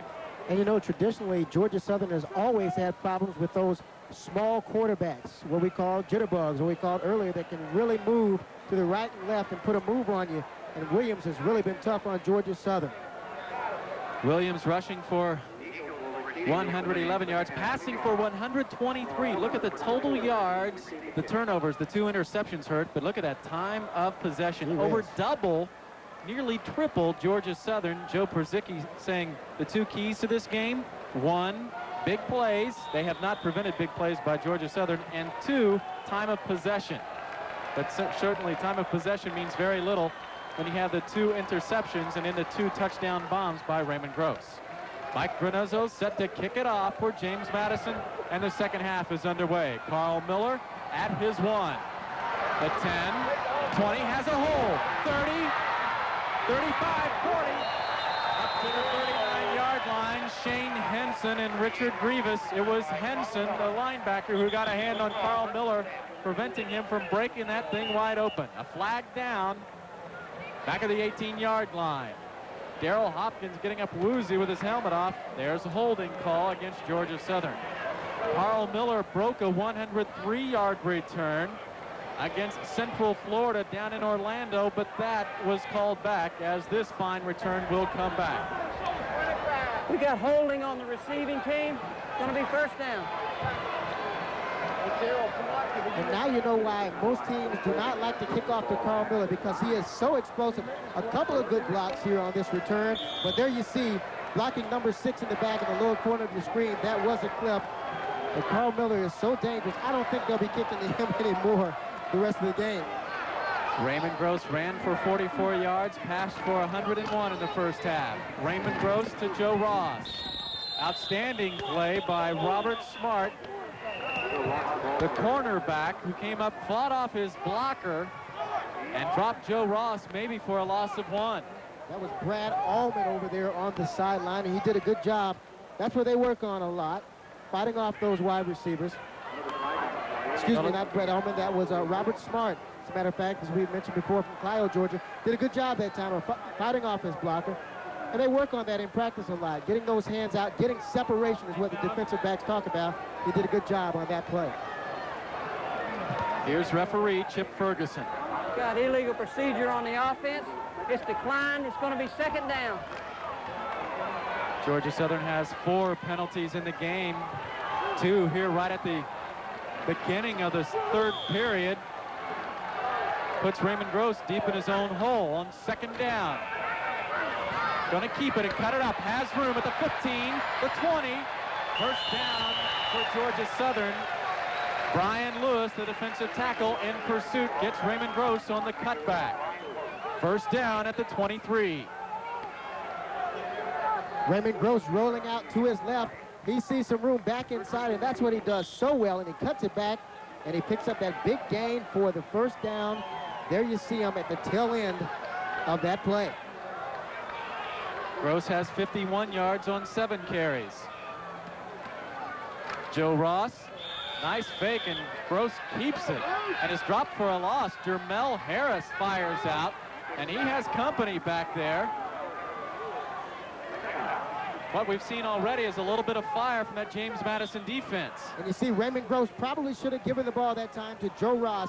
He was the open man in the option play. He made a mistake, and Jermel Harris was all over him. Harris and Tracy Harrod in the backfield. 2nd down and 13. Gross to Joe Ross.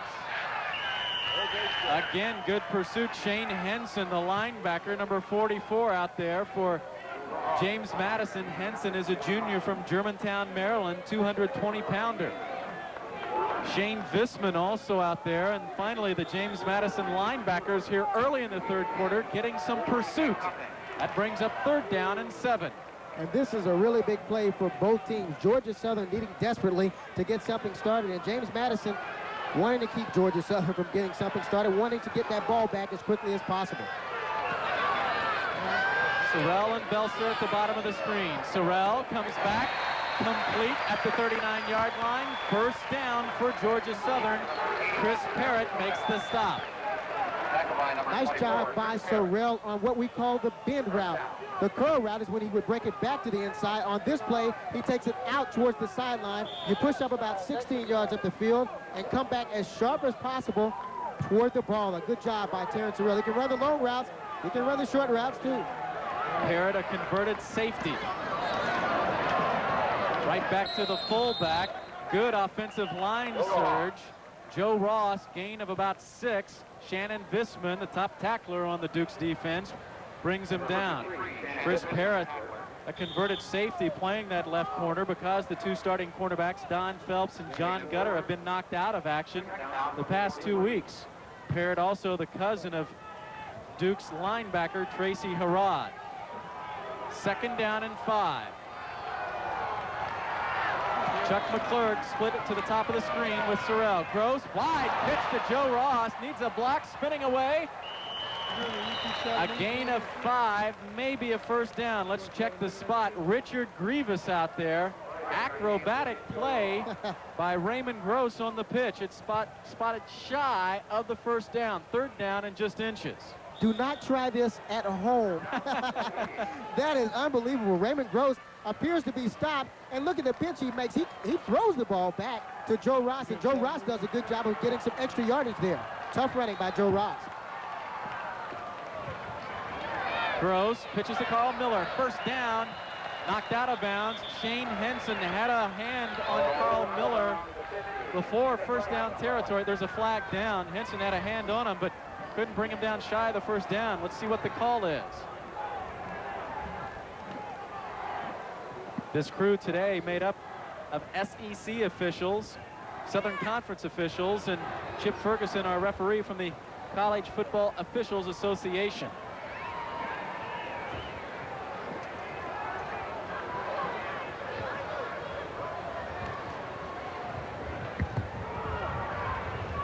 Procedure. We had Chip there. Go ahead, say it, Chip. We have Chip, we don't have it. I don't know. We have it, we don't have it. I tell you what, penalties are really killing Georgia Southern. If you remember the second drive that Georgia Southern had this afternoon, 2nd down and 1, they get called for an illegal procedure. They have to end up punting, and it could possibly happen on this down. 3rd down and 6. Gross has time. Belser. Crowd urging on interference. It looked like Robert Smart hit Belser early, but he was also competing for the football. That brings up 4th down, and that'll bring on senior punter Terry Harvin. There you see Raymond Gross rolling right. He looks back left. That's a good job by Raymond Gross, looking off the receivers. And it looked like it was just a good time play there by the defensive back. Harvin on a hop, gets pressure, and gets it off. Anthony Archer on the run at the 26, 30, hemmed in, and he goes down at the 33-yard line. Al Radford, the snapper from Lincoln County High School in Lincolnton, Georgia, down there to make the catch. 11 minutes remaining in the third period. We'll come back to Statesboro after this timeout. What you want. James Madison falling behind 21-0 in the first half, bouncing back, scoring the last 10 of the first half, and now the Dukes have the ball right back, and they have it in excellent field position at the 34-yard line. First down and 10. Joining us now for a little bit of conversation here in the third quarter from Statesboro is Jack Stallings, the Eagles baseball head coach. We'll talk to him a little bit as Eric Williams brings the Dukes up to the line on first down. Keeps the ball. Williams lunging forward for a gain of 3. Tackle made by Mike West, the middle linebacker.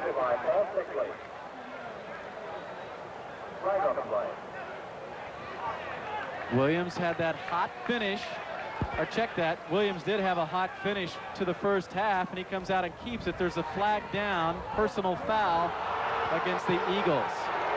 While they march this off, Jack, welcome to the broadcast booth. Have a dead ball, personal foul. Welcome to the broadcast booth, and congratulations on the halftime ceremony. Congratulations on last year. The key question, can you do it again? Can you go back to the College World Series? Well, we certainly hope so. We have a lot of our players back. Most of the pitching, we lost most of the pitching, but we do have the majority of our ball club back, and we're certainly looking for another good year and hopefully another trip back to Omaha. Williams in first down in Georgia Southern territory at the 47. Inside delay handoff. Sparksman, the fullback, busting up loose ball, but whistled down. Paul Sickley makes the hit and the tackle. A bit of trickery and deception by James Madison. That's that old Statue of Liberty. Williams gives the reverse handoff to Sparksman, the redshirt freshman, and he heads right up. Paul Sickley stays home, the backside linebacker, and along with help from Darius Dawson makes the tackle, but not after a gain of 6. From the wishbone, Taylor. Leon Taylor leaping into the pile, perhaps for a gain of 1. Michael West, the middle linebacker from Roswell, Georgia, makes the stop, and he's out barking at his defense, trying to fire him up. Third down and 4. Let's talk about your pitching, Jack. Joey Hamilton from right here in town. I'll tell you what, hang on for this key third down.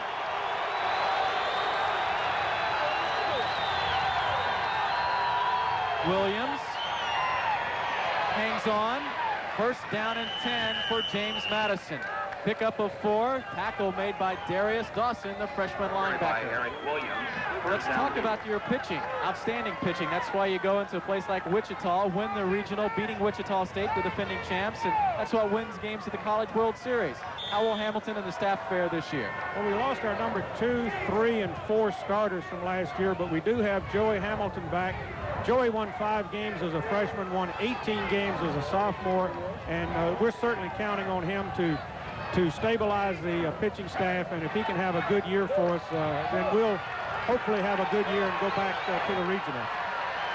First down at the 36. Williams to Leon Taylor on the counter. Gain of 5. Tackle made by defensive tackle Tim Brown. Brings up second down. Mike West hobbled, testing that knee, the middle linebacker. He's a senior, and really the inspiration to this defense. He's out of there, and Nick Davis, a freshman from Griffin, is in. Second down. Williams, ball fakes. Complete to Mike Campbell. First down. Dukes on the drive. Gain of 9. Tackle made by Darius Dawson and Paul Sickley, the linebackers. Eric Williams, only a sophomore, but watch him direct this offense and direct his receiver, Mike Campbell, the halfback. One more question for you, Jack. Hang in there with us. First down, James Madison Dukes on the move. Williams keeps it. Paul Sickley stacks them up. Williams with a gain of 2. Mark Giles, the safety, also involved in the tackle, as is Steve Busaletti. Joey Hamilton's a junior. Baseball players are eligible for the baseball draft as freshmen and then as juniors and seniors. If you don't get them before they get to college, you got to wait till the junior year. Will he go pro after this year? Well, it'll depend on what he does and what the scouts think of him. From all indications, I think he'll be drafted very high, and probably, if conditions are right, probably will sign. A lead pipe cinch first rounder. I think so. Second down for Williams, getting pressure and going down. Nick Davis and Tim Brown combine on the sack. Curtis Gordon in there as well. That's that quickness of the Georgia Southern defense. Finally, good coverage on Keith Thornton. This might be a coverage sack as well. Williams has time initially. Then they start piling in. Brown and Gordon from their defensive tackle spots. Patrick Carr was hampered in that first half and injured. And now Brown and Gordon making their presence felt. Third down and 10 at the 23. Williams on the draw. Goes down. Tim Brown makes the play. 6'3", 260-pound senior from Madison. Brown in on his 4th sack of the year. Alex Mash, the freshman from Thomasville, also there. Mike Granezzo, senior for James Madison, working on the stop, working on the spot at the 32-yard line. Our thanks to Jack Stallings of the Georgia Southern baseball team, a real legend down in these parts. We appreciate him stopping by. Granezzo, 42-yard boot is up and good. Got through there sideways, just in the lower corner of the uprights. James Madison takes the ball in their initial drive, right down the field, boots the field goal, and now they trail 21-13.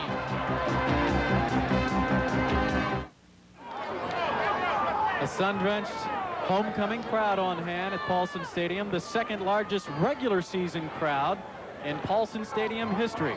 21,067 today.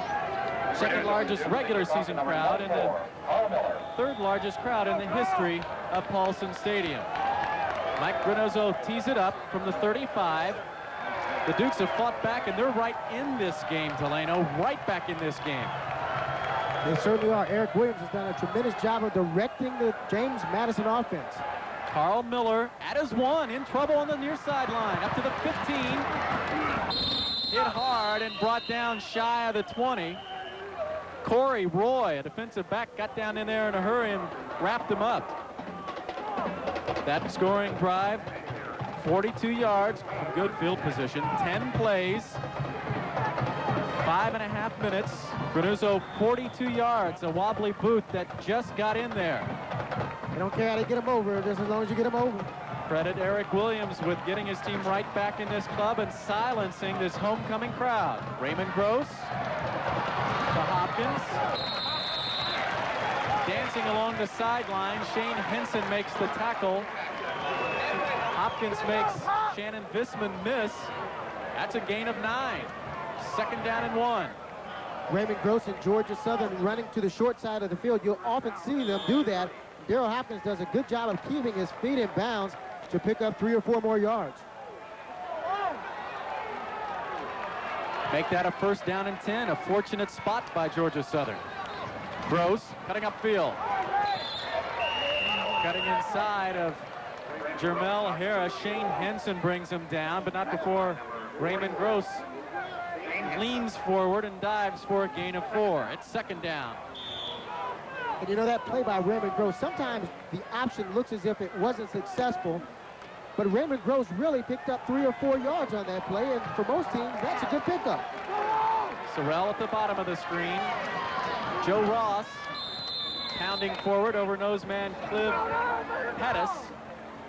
Ferris Fayhead also in there involved in the tackle, and it's good to see Fayhead back in the lineup here in the second half. He was helped off in the first half of this ball game. Third down and 4. Question is, does Georgia Southern stay on the ground with the option, maybe a counter option to the left, or do they try to go to the air? Joe Perzicki's defense responding here. Carl Miller split in the slot to the top of the screen.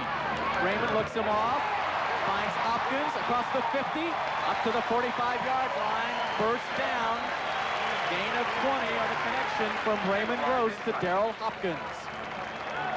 Nice play that time. You very seldom see Georgia Southern go to that crossing back coming out of the backfield. But when they do, it can really hurt a team. Darrell Hopkins on a delay pattern. He's going the opposite direction. Most of the linebackers and defensive backs are going. They have to stop and come back. And Darrell Hopkins does a good job of running after making the catch. Ball fake. Sorrell, incomplete. His feet were out of bounds as he dove for that pass. Upton Jackson, the senior strong safety for James Madison, on the coverage. Terrence Sorrell along the sideline, just trying to find a hole.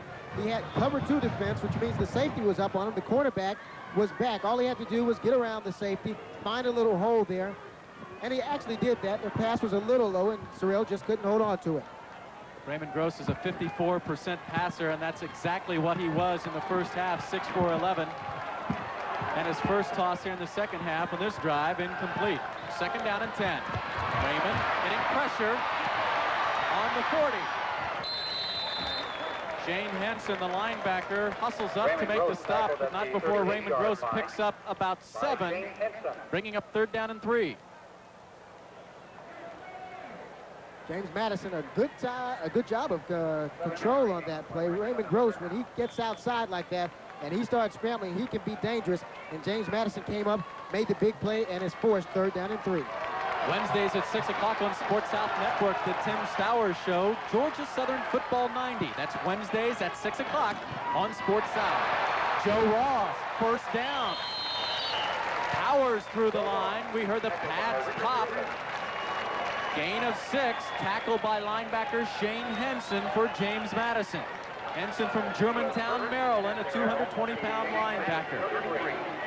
Joe Ross, the kind of player who can hurt you at any given moment. Did not have a particularly good first half. Only 23 yards, as a matter of fact. But something about Joe Ross, that when the time gets nitty-gritty, he can get you a first down and make the big play. Clock on the run, under 3 minutes remaining in the 3rd quarter. Ross, bad pitch by Gross, and Joe jumps on it. Smart. Loss of 9, back to the 43-yard line.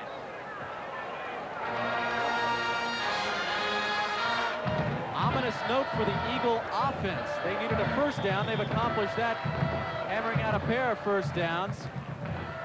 Inside 2.5 minutes remaining in the 3rd period. We talked earlier about Georgia Southern, that drill they run, throw the ball on the ground and say, get it. And once again, it paid off. Joe Ross knew exactly what to do and cover up that ball. Second down and 20. Hopkins in motion.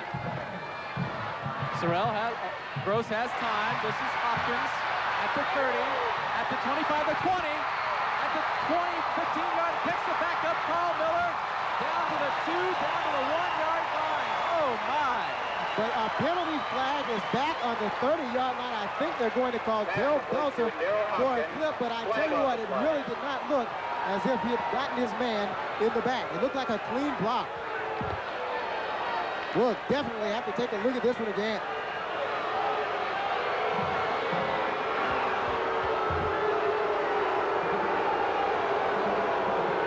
Well, you called it, Delano. The crowd's not happy about it. That's going to back the Eagles up even further. You got clipping on the offense. Still going to be second down. Wildest play of the game. Raymond Gross finds. Let's take a look and see if we can see it. So, there you go, Phil. Darrell Hopkins running. That's it. He gets the man in the front, and that's what you call a legal block. That was not a clipping penalty. Georgia Southern definitely hurt by that call. Fans have every reason to be a little upset. 21,000 here in Paulson Stadium. Not very happy with that call, but things happening so quickly at that point. Difficult to tell. Inside handoff, Carl Miller smelled out perfectly. Ferris Bayhead, the defensive tackle, making the stop.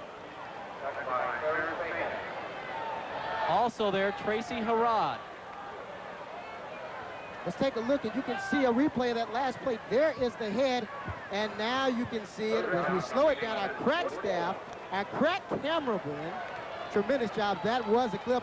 I stand corrected. Let's credit our producer, Dan Shoemaker, with picking that one out. And let's also credit the officials with an excellent call on the wildest play of the game and a fast-developing play. 3rd down and 22. Raymond Gross from midfield. Has time. Hopkins. Complete.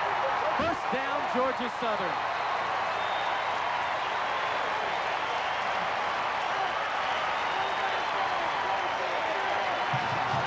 Darrell Hopkins turning and looking right back into the sun, fighting off the sun and his defender, Shannon Visman, the middle linebacker, and making the play of the game so far for Georgia Southern.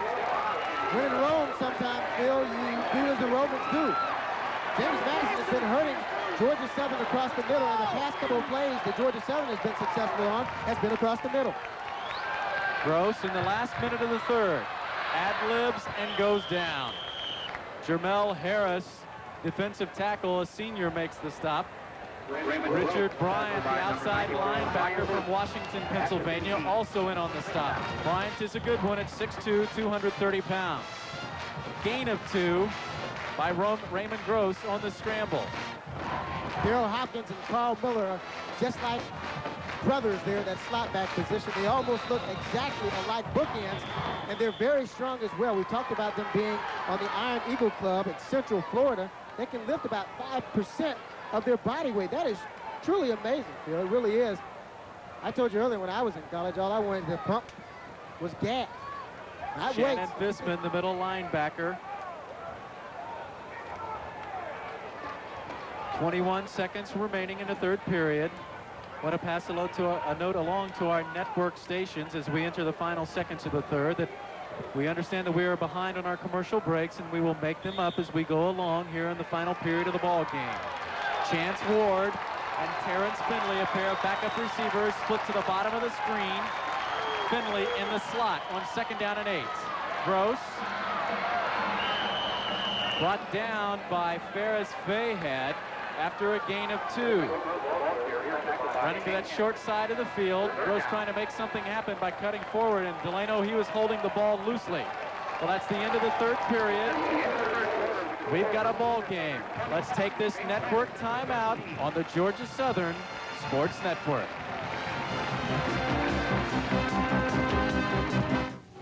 And what you want as the flyer is you want first class. Only a field goal on the board in the 3rd period, but James Madison fighting from behind, trailing now 21-13. We want to alert our stations down the line that the next break will be local break number 19. Georgia Southern facing a 3rd down and 8 at the 14-yard line. Terrence Sorrell and Daryl Belser, the starting split ends, are back in there. Sorrell to the top of the screen. Darrell Hopkins, a slot back, also in the slot at the top of the screen, along with Carl Miller, the tight A back. Reverse pivot. Gross, nothing doing, he stopped. Roger Waters, the middle linebacker, converted from a quarterback. Passed for 6 touchdowns a year ago. Roger Waters, the senior, makes the stop. That brings on Mike Dallas for the field goal team. He's 7 of 9 this year. And we talked about Raymond Gross holding the ball loosely. Look, a loaf of bread. You don't want to get away from here without picking up any further points. Terry Harvin spots it at the 20. Dallas's boot looks good and is. Tight to the near side, but it gets through the uprights. Eagles answer the field goal in the 3rd period by James Madison with 3 more of their own. Let's take this local timeout. 14 minutes remaining in the ball game. This is the Georgia Southern Sports Network. There, and James Madison gets it, goes down and score. They can score 2 points to tie the ball game at 21. Now they have to score twice. Eric Williams has Keith Thornton at the 23. Nice hit by Kevin Whitley, stacked up, and then a pack of blue arrives.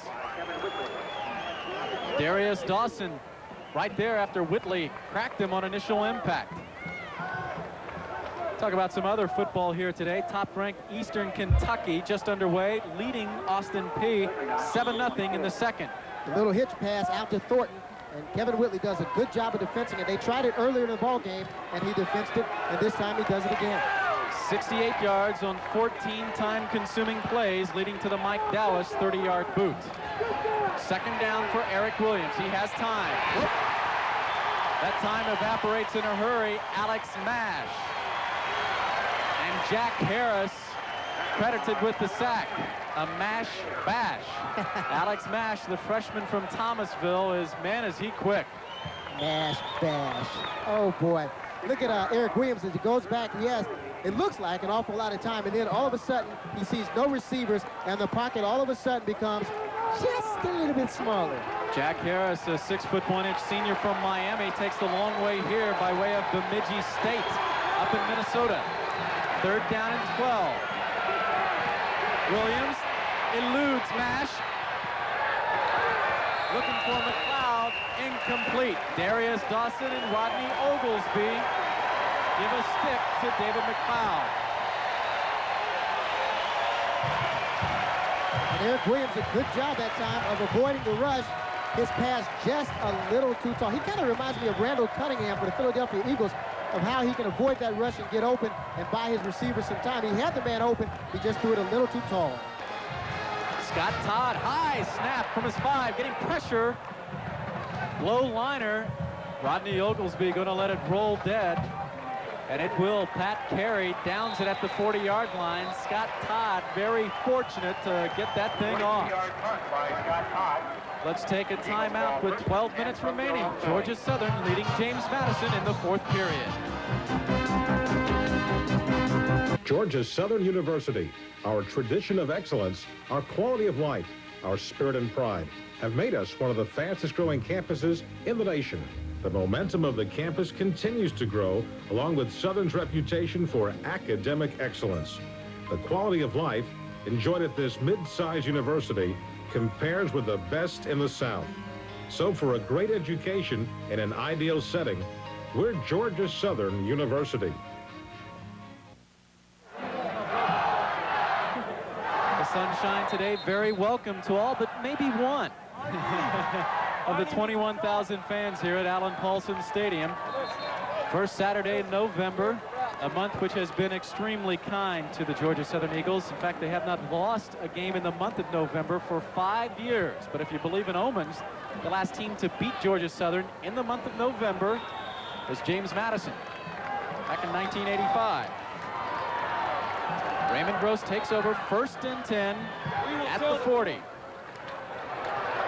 Lester Eford pushing forward for a gain of 4.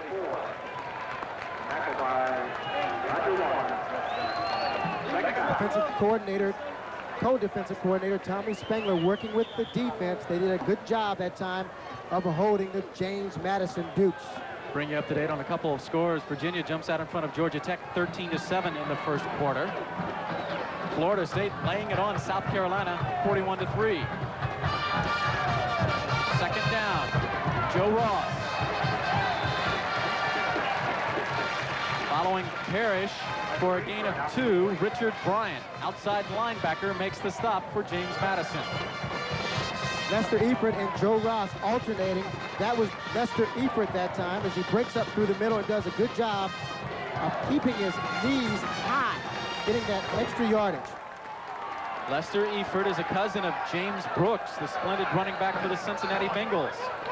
Raymond Gross getting pressure, spinning loose from Jermel Harris and going down, maybe for a loss of 1. And the Duke's defense responds. Georgia Southern comes in and does well on their defensive stop. And here comes James Madison and says, we're going to get you the ball right back, offense. Now it's your time to catch it and score. Terry Harvin off a hop again from Hal Rapper, getting pressure and getting contact, and a flag goes down. Anthony Archer dancing back at his 15.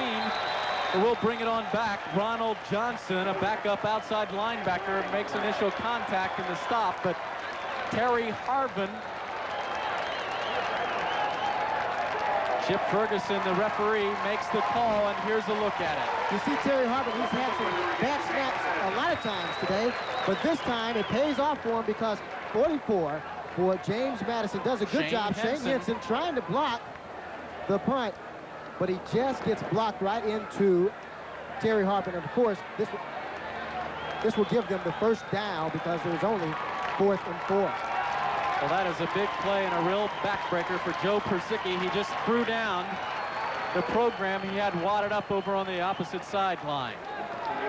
That's always the chance you take when you try to rush the punter and come up with a big play. Always got that chance of running into him or being blocked into him. Coach Persicki claiming that Mike West, the up-back, blocked Henson into Harvin. Gross cuts upfield. Oh, the pitch. Joe Ross at the 35 and knocked out of bounds at the 30. Darrell Flag Belser is down. Right, Darrell Belser looks like will be called for a holding on Robert Smart, the cornerback. Actually, I think that time he clipped him again. Robert Smart did a good job of turning around. Sometimes those defensive backs can be very clever. And Darrell Belser is out there blocking him. And all of a sudden, Robert Smart turns his back, and the referee may have been looking at something else, then looks over and sees Darrell Belser blocking him in the back. That back is so inviting for wide receivers, I tell you. 15 yards they march up. That hurts. Back into their own territory. And you see Raymond Gross as he cuts it up. Then he makes the tremendous pitch. You hate to see this call back. Joe Ross grabs the ball, and there you see him. He obviously got him in the back. Again, let's give the officials this afternoon credit with a call, an outstanding call, and an accurate call. Alonzo McGee in motion. Gross has time. Has Carl Miller. Nice cut. Eludes at the 40, 35, still on his feet. Up to the 30. Stopped by Upton Jackson. Just shy of the first down. Gain of 24 yards. Raymond Gross to Carl Miller. And boy, has that delay pattern for Georgia Southern paid off dividends. You see Carl Miller breaking open there in the middle, the delay pattern, and then he does a tremendous job of running. Look at those quick feet. Look at him. He's going. There it is again. And you see him put a move on all sorts of individuals back in the defensive backfield. Carl Miller's 4th reception of the ball game. He leads the team. He is the leading receiver. Powering forward, Joe Ross met hard. You can hear the pads pop. That's the first down. Some accommodations were provided by the Stadium Club Apartments, conveniently located adjacent to Alan Paulson Stadium. 4-bedroom, 2 baths furnished and ready for the winter quarter. Limited number of apartments available, so call today for reservations. Area code 912-681-2437. The Stadium Club Apartments at Georgia Southern. The students home away from home. First down and 10 at the 27. Right back to Joe Ross. Has room up to the 15 to the 13-yard line. Shane Henson, the linebacker, brings up Joe Ross. Let's credit the offensive line. Rusty Parrish. Rex Nottage also enjoying a fine afternoon against the defensive front of James Madison. That time, Joe Ross just a gaping hole up the middle. He does a good job of picking him up, putting him down. That's all he had to do because the offensive line did a good job of opening up the hole for the run. First down at the 14. Ross again moving forward. A gain of 6. Brought down a pile of white shirts. At the bottom is Shane Henson and Shannon Visman, the middle linebacker. Joe Ross will come out of the lineup, and Lester Eford, a junior, will come in. Important stop here for James Madison, that is. They really need to stop the Eagles right here. Here's the play that Tim Stowers calls Ball. Powerhouse backfield. Alonzo McKee lunging, leaping forward on second down for a gain of 2. Shannon Visman met him right there at his middle linebacking position. Some other scores, the top-ranked team in 1AA, Eastern Kentucky leading Austin Peay by a touchdown. The Colonels, 2 weeks ago, timeout called. That's a timeout by Georgia Southern. Let's take a timeout, too. 8.5 minutes remaining. We'll take timeout position number 21. We'll be back in Statesboro after this. 8.5 minutes remaining in the 4th period. James Madison closed this ball game up to 21-13. But the Eagles have converted on third downs in this march, 5 of 11 for the ball game, and now find themselves at third down and 2 at the 5-yard line. Irk ball, powerhouse backfield. Raymond Gross got his hands on it. First down, Georgia Southern. Richard Grievous comes out of the defensive backfield to save a touchdown. Raymond Gross gets up gimpy, limping just a little bit. He had Daryl Hopkins trailing on the play. Hate to keep harping on something, but I was just looking down in the stands, and some of the fans were saying, holding their hands up like, gee, how does he do that? Control that ball with one hand up in the air. It's so dangerous. But Raymond Gross so far has not popped the ball up today. Perhaps I was premature in calling first down. Perhaps not. 8 minutes and 16 seconds remaining. Georgia Southern 24. The James Madison Dukes 13. First down. Again, this play is called Irk ball. Power I, Alonzo McGee leaping from behind the I formation. Lester Eford is fullback, and Daryl Hopkins also there. McGee lunging forward, bat at the top of the pile. Gain of at least 1. Alonzo McGee for a 1-yard gain. Richard Grievous there on the left side of the James Madison defense. You stack all your beat to the right side, you get your craziest running back to jump over the top. That's what you do, and Alonzo McGee did a good job that time, getting Georgia Southern just a little bit closer. Alonzo McGee, a senior, comes out of the lineup, and Joe Ross, who has 9 touchdowns so far this year, is in there. Ross up at the top, touchdown.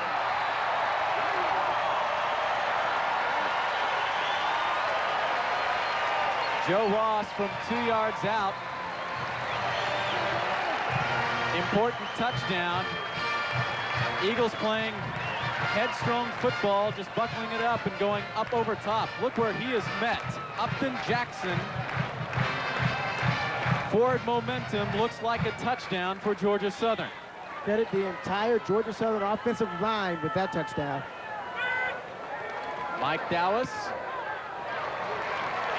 for his 25th consecutive extra points. 7.5 minutes remaining in the game. Eagles stretch it out a little bit against James Madison. 7 minutes remaining in the fourth quarter.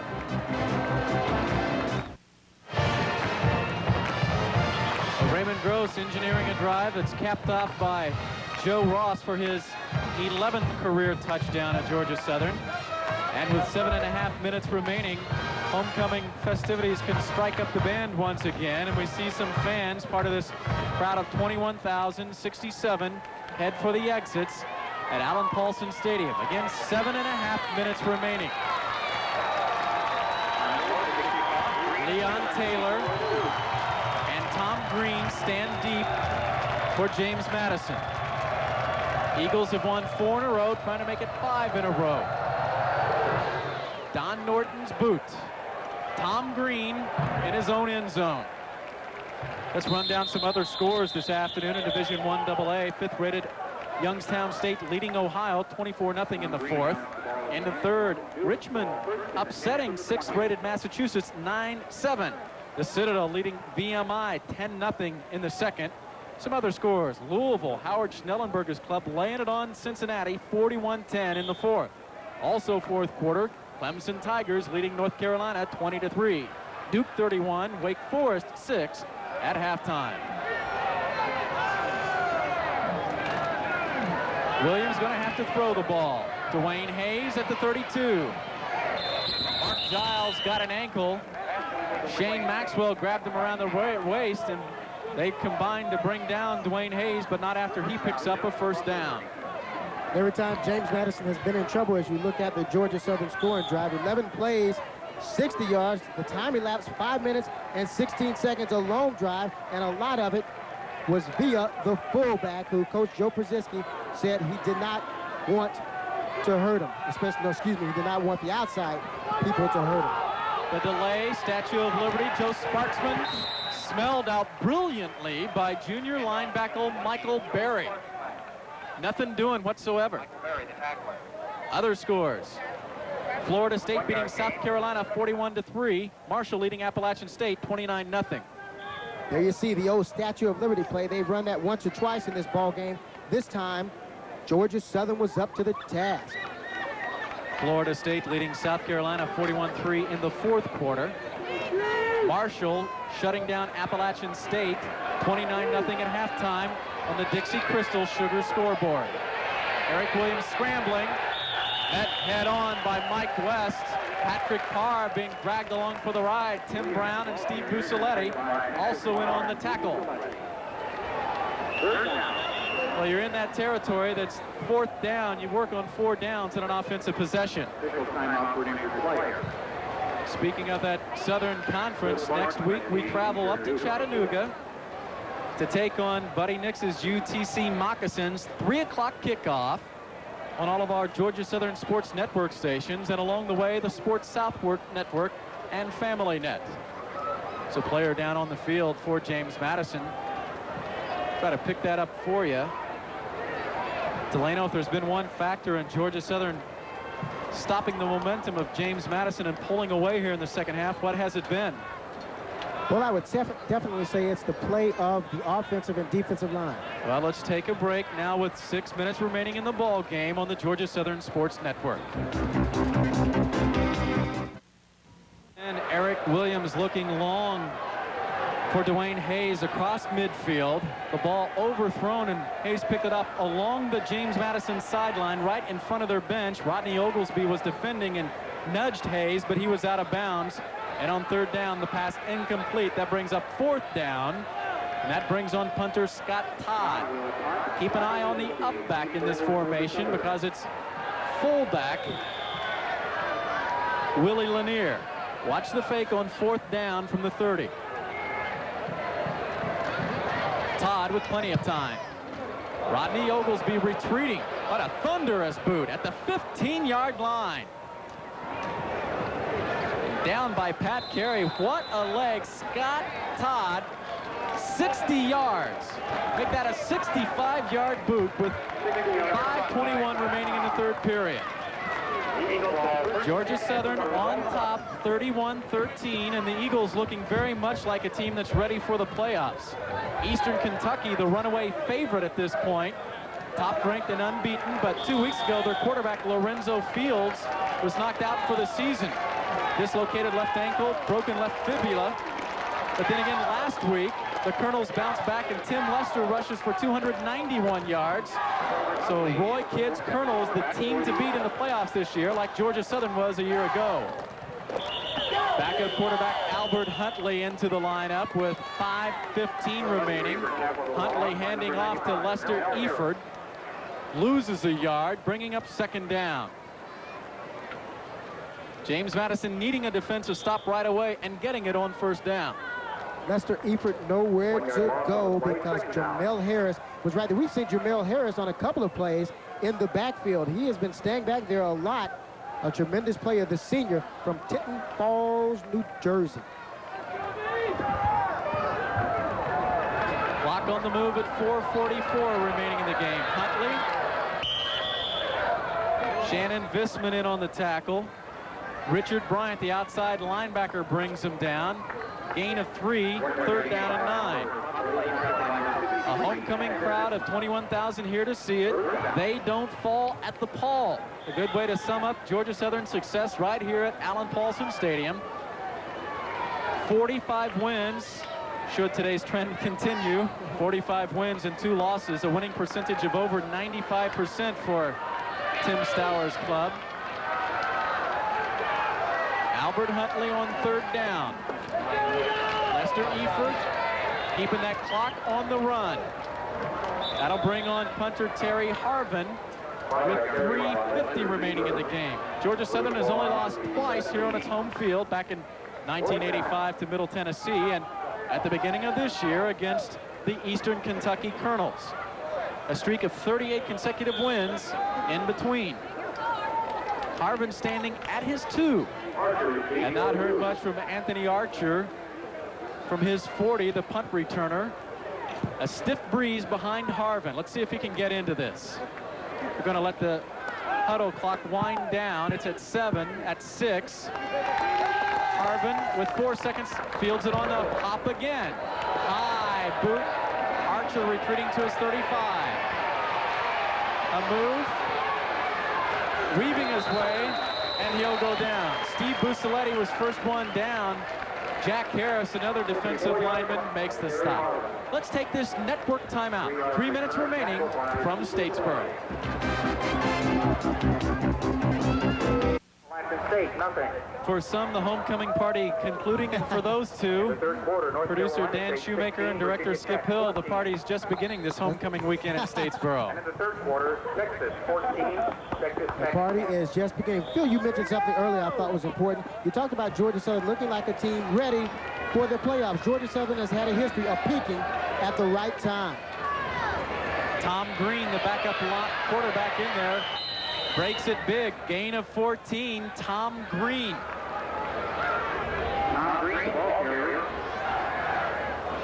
We talked about back in the second quarter that it's customary for Green to fill in for Eric Williams, and he has played in every game, and here he is on his first play.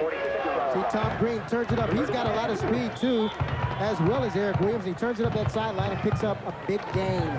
Green runs a 4.4 40-yard dash. He's from Suitland, Maryland. Keeping it one more time. Gift Smith chases him down to the backside. Ball is loose at the 43-yard line, and there's a flag. Jim Mutimer, the safety, right in front of the James Madison bench. Let's update the Virginia-Georgia Tech score. Cavaliers leading 28-14, second quarter. Sean Moore operating on that Georgia Tech defense. Tom Green from Suitland, Maryland, played at Oxon Hill High School. Here's the call from Chip Ferguson. Personal foul against the Dukes. Personal foul against James Madison. A lot of times, Phil, frustration sets in. A lot of times frustration sets in, and you get some heated tempers down there. The ball was a little bit loose. Maybe Georgia Southern was reaching, trying to get it. Maybe James Madison said, hey, it's not a fumble. And then you get some guys exchanging words and a couple of blows. Tom Green has rushed for a pair of touchdowns, and you can see that speed, but he's going to have to air it out here on second down and 25. Green originally attended Arizona State University out in Tempe, but after 3 days on campus, he was homesick. Transferred back to Maryland, to McLeod. Nice grab, pass and grab. David McLeod, a freshman from Richmond, Virginia. Nice catch and nice run. Shy of the first down, third down and 2. Tom Green transferred to Maryland. The Terrapins, Coach Joe Kreback wanted him to play defensive back, and then he makes up his mind to transfer to James Madison. Green again, fumble. Mark Giles recovers. There's your ball game.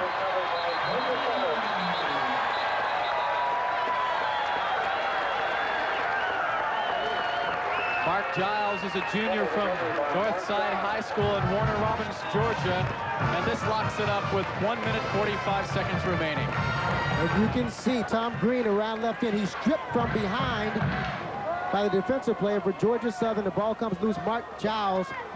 And I guarantee you, the defensive players, we talked about the offensive players working on fumbles. The defensive players do it as well. Throw the ball down and say, get it. And Georgia Southern works on it just about every day. And they really have developed a knack for picking up the loose ball. Albert Huntley again at the quarterback. Lester Eford, the fullback, pounding through. Our thanks today to James Madison Athletic Director Dean Ellers, head football coach Joe Perzicki, and sports information director Gary Michael. We also appreciate the efforts of Georgia Southern Athletic Director Bucky Wagner, head football coach Tim Stowers, sports information director Matt Rogers, assistants Tom McClellan and Jim Steffen. Today's game is produced by Dan Shoemaker, director Skip Hill. Our spotter in the booth is Toby Winkler. Jim Radcliffe is executive producer of the Georgia Southern Sports Network.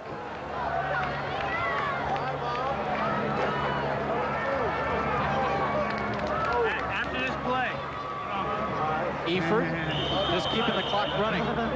Also want to point out today, and Talk about a man who's very special to Georgia Southern football and to the university. The Grand Marshal of this year's homecoming parade, Alan Paulson, the man for whom this stadium is named, an industrialist and sportsman from Savannah who created Gulfstream Aerospace, one of the leaders in the aerospace industries. They design, build, and market corporate jets. Mr. Paulson just jetting out of here a few minutes ago on his helicopter, choppered in yesterday for the homecoming parade, back out again, and back in this morning. They call this place the prettiest little stadium in America. And Mr. Paulson donated about a fourth of the original $4 million needed to get this place started. What a tremendous guy he is, Phil. I met him on a couple of occasions. Asked him a couple of questions, like maybe giving me a couple of bucks, but no, he wouldn't give. Listed recently in the Forbes 400, also listed as one of the 5 wealthiest people in Georgia. Exactly. Raymond Gross today, very solid, 64 yards rushing. He scores a touchdown, passes for 2 touchdowns, and totals up 197 yards on a very efficient 12 of 19 in the air. And look who he's over there on the sideline joking with, Terrence Harrell. They could have very well won the game early on with those 2 big touchdown passes. 4th down, Terry Harbin, the senior from Keystone Heights, Florida, back on his 30. Going to boot it away, and Anthony Archer back at the 15. Credit also should go today to defensive players Paul Sickley and Jim Mutimer. They had interceptions. And Mark Giles, the junior safety, on that fumble recovery just a few minutes ago. Well, we're at letter sweater time once again, and Georgia Southern ready to stretch that winning streak from 4 to 5.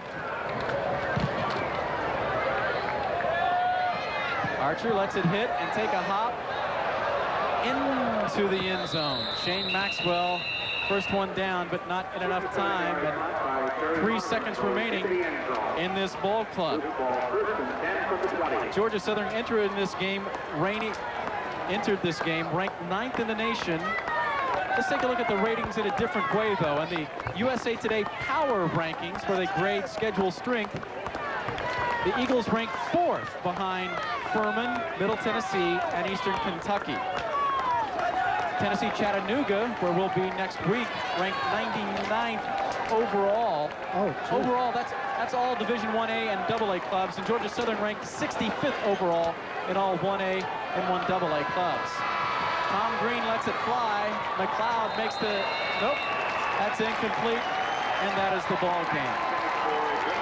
Final score, Georgia Southern beats James Madison 31 to 13. Let's take this local break. We'll be back to wrap up the ball game after this timeout.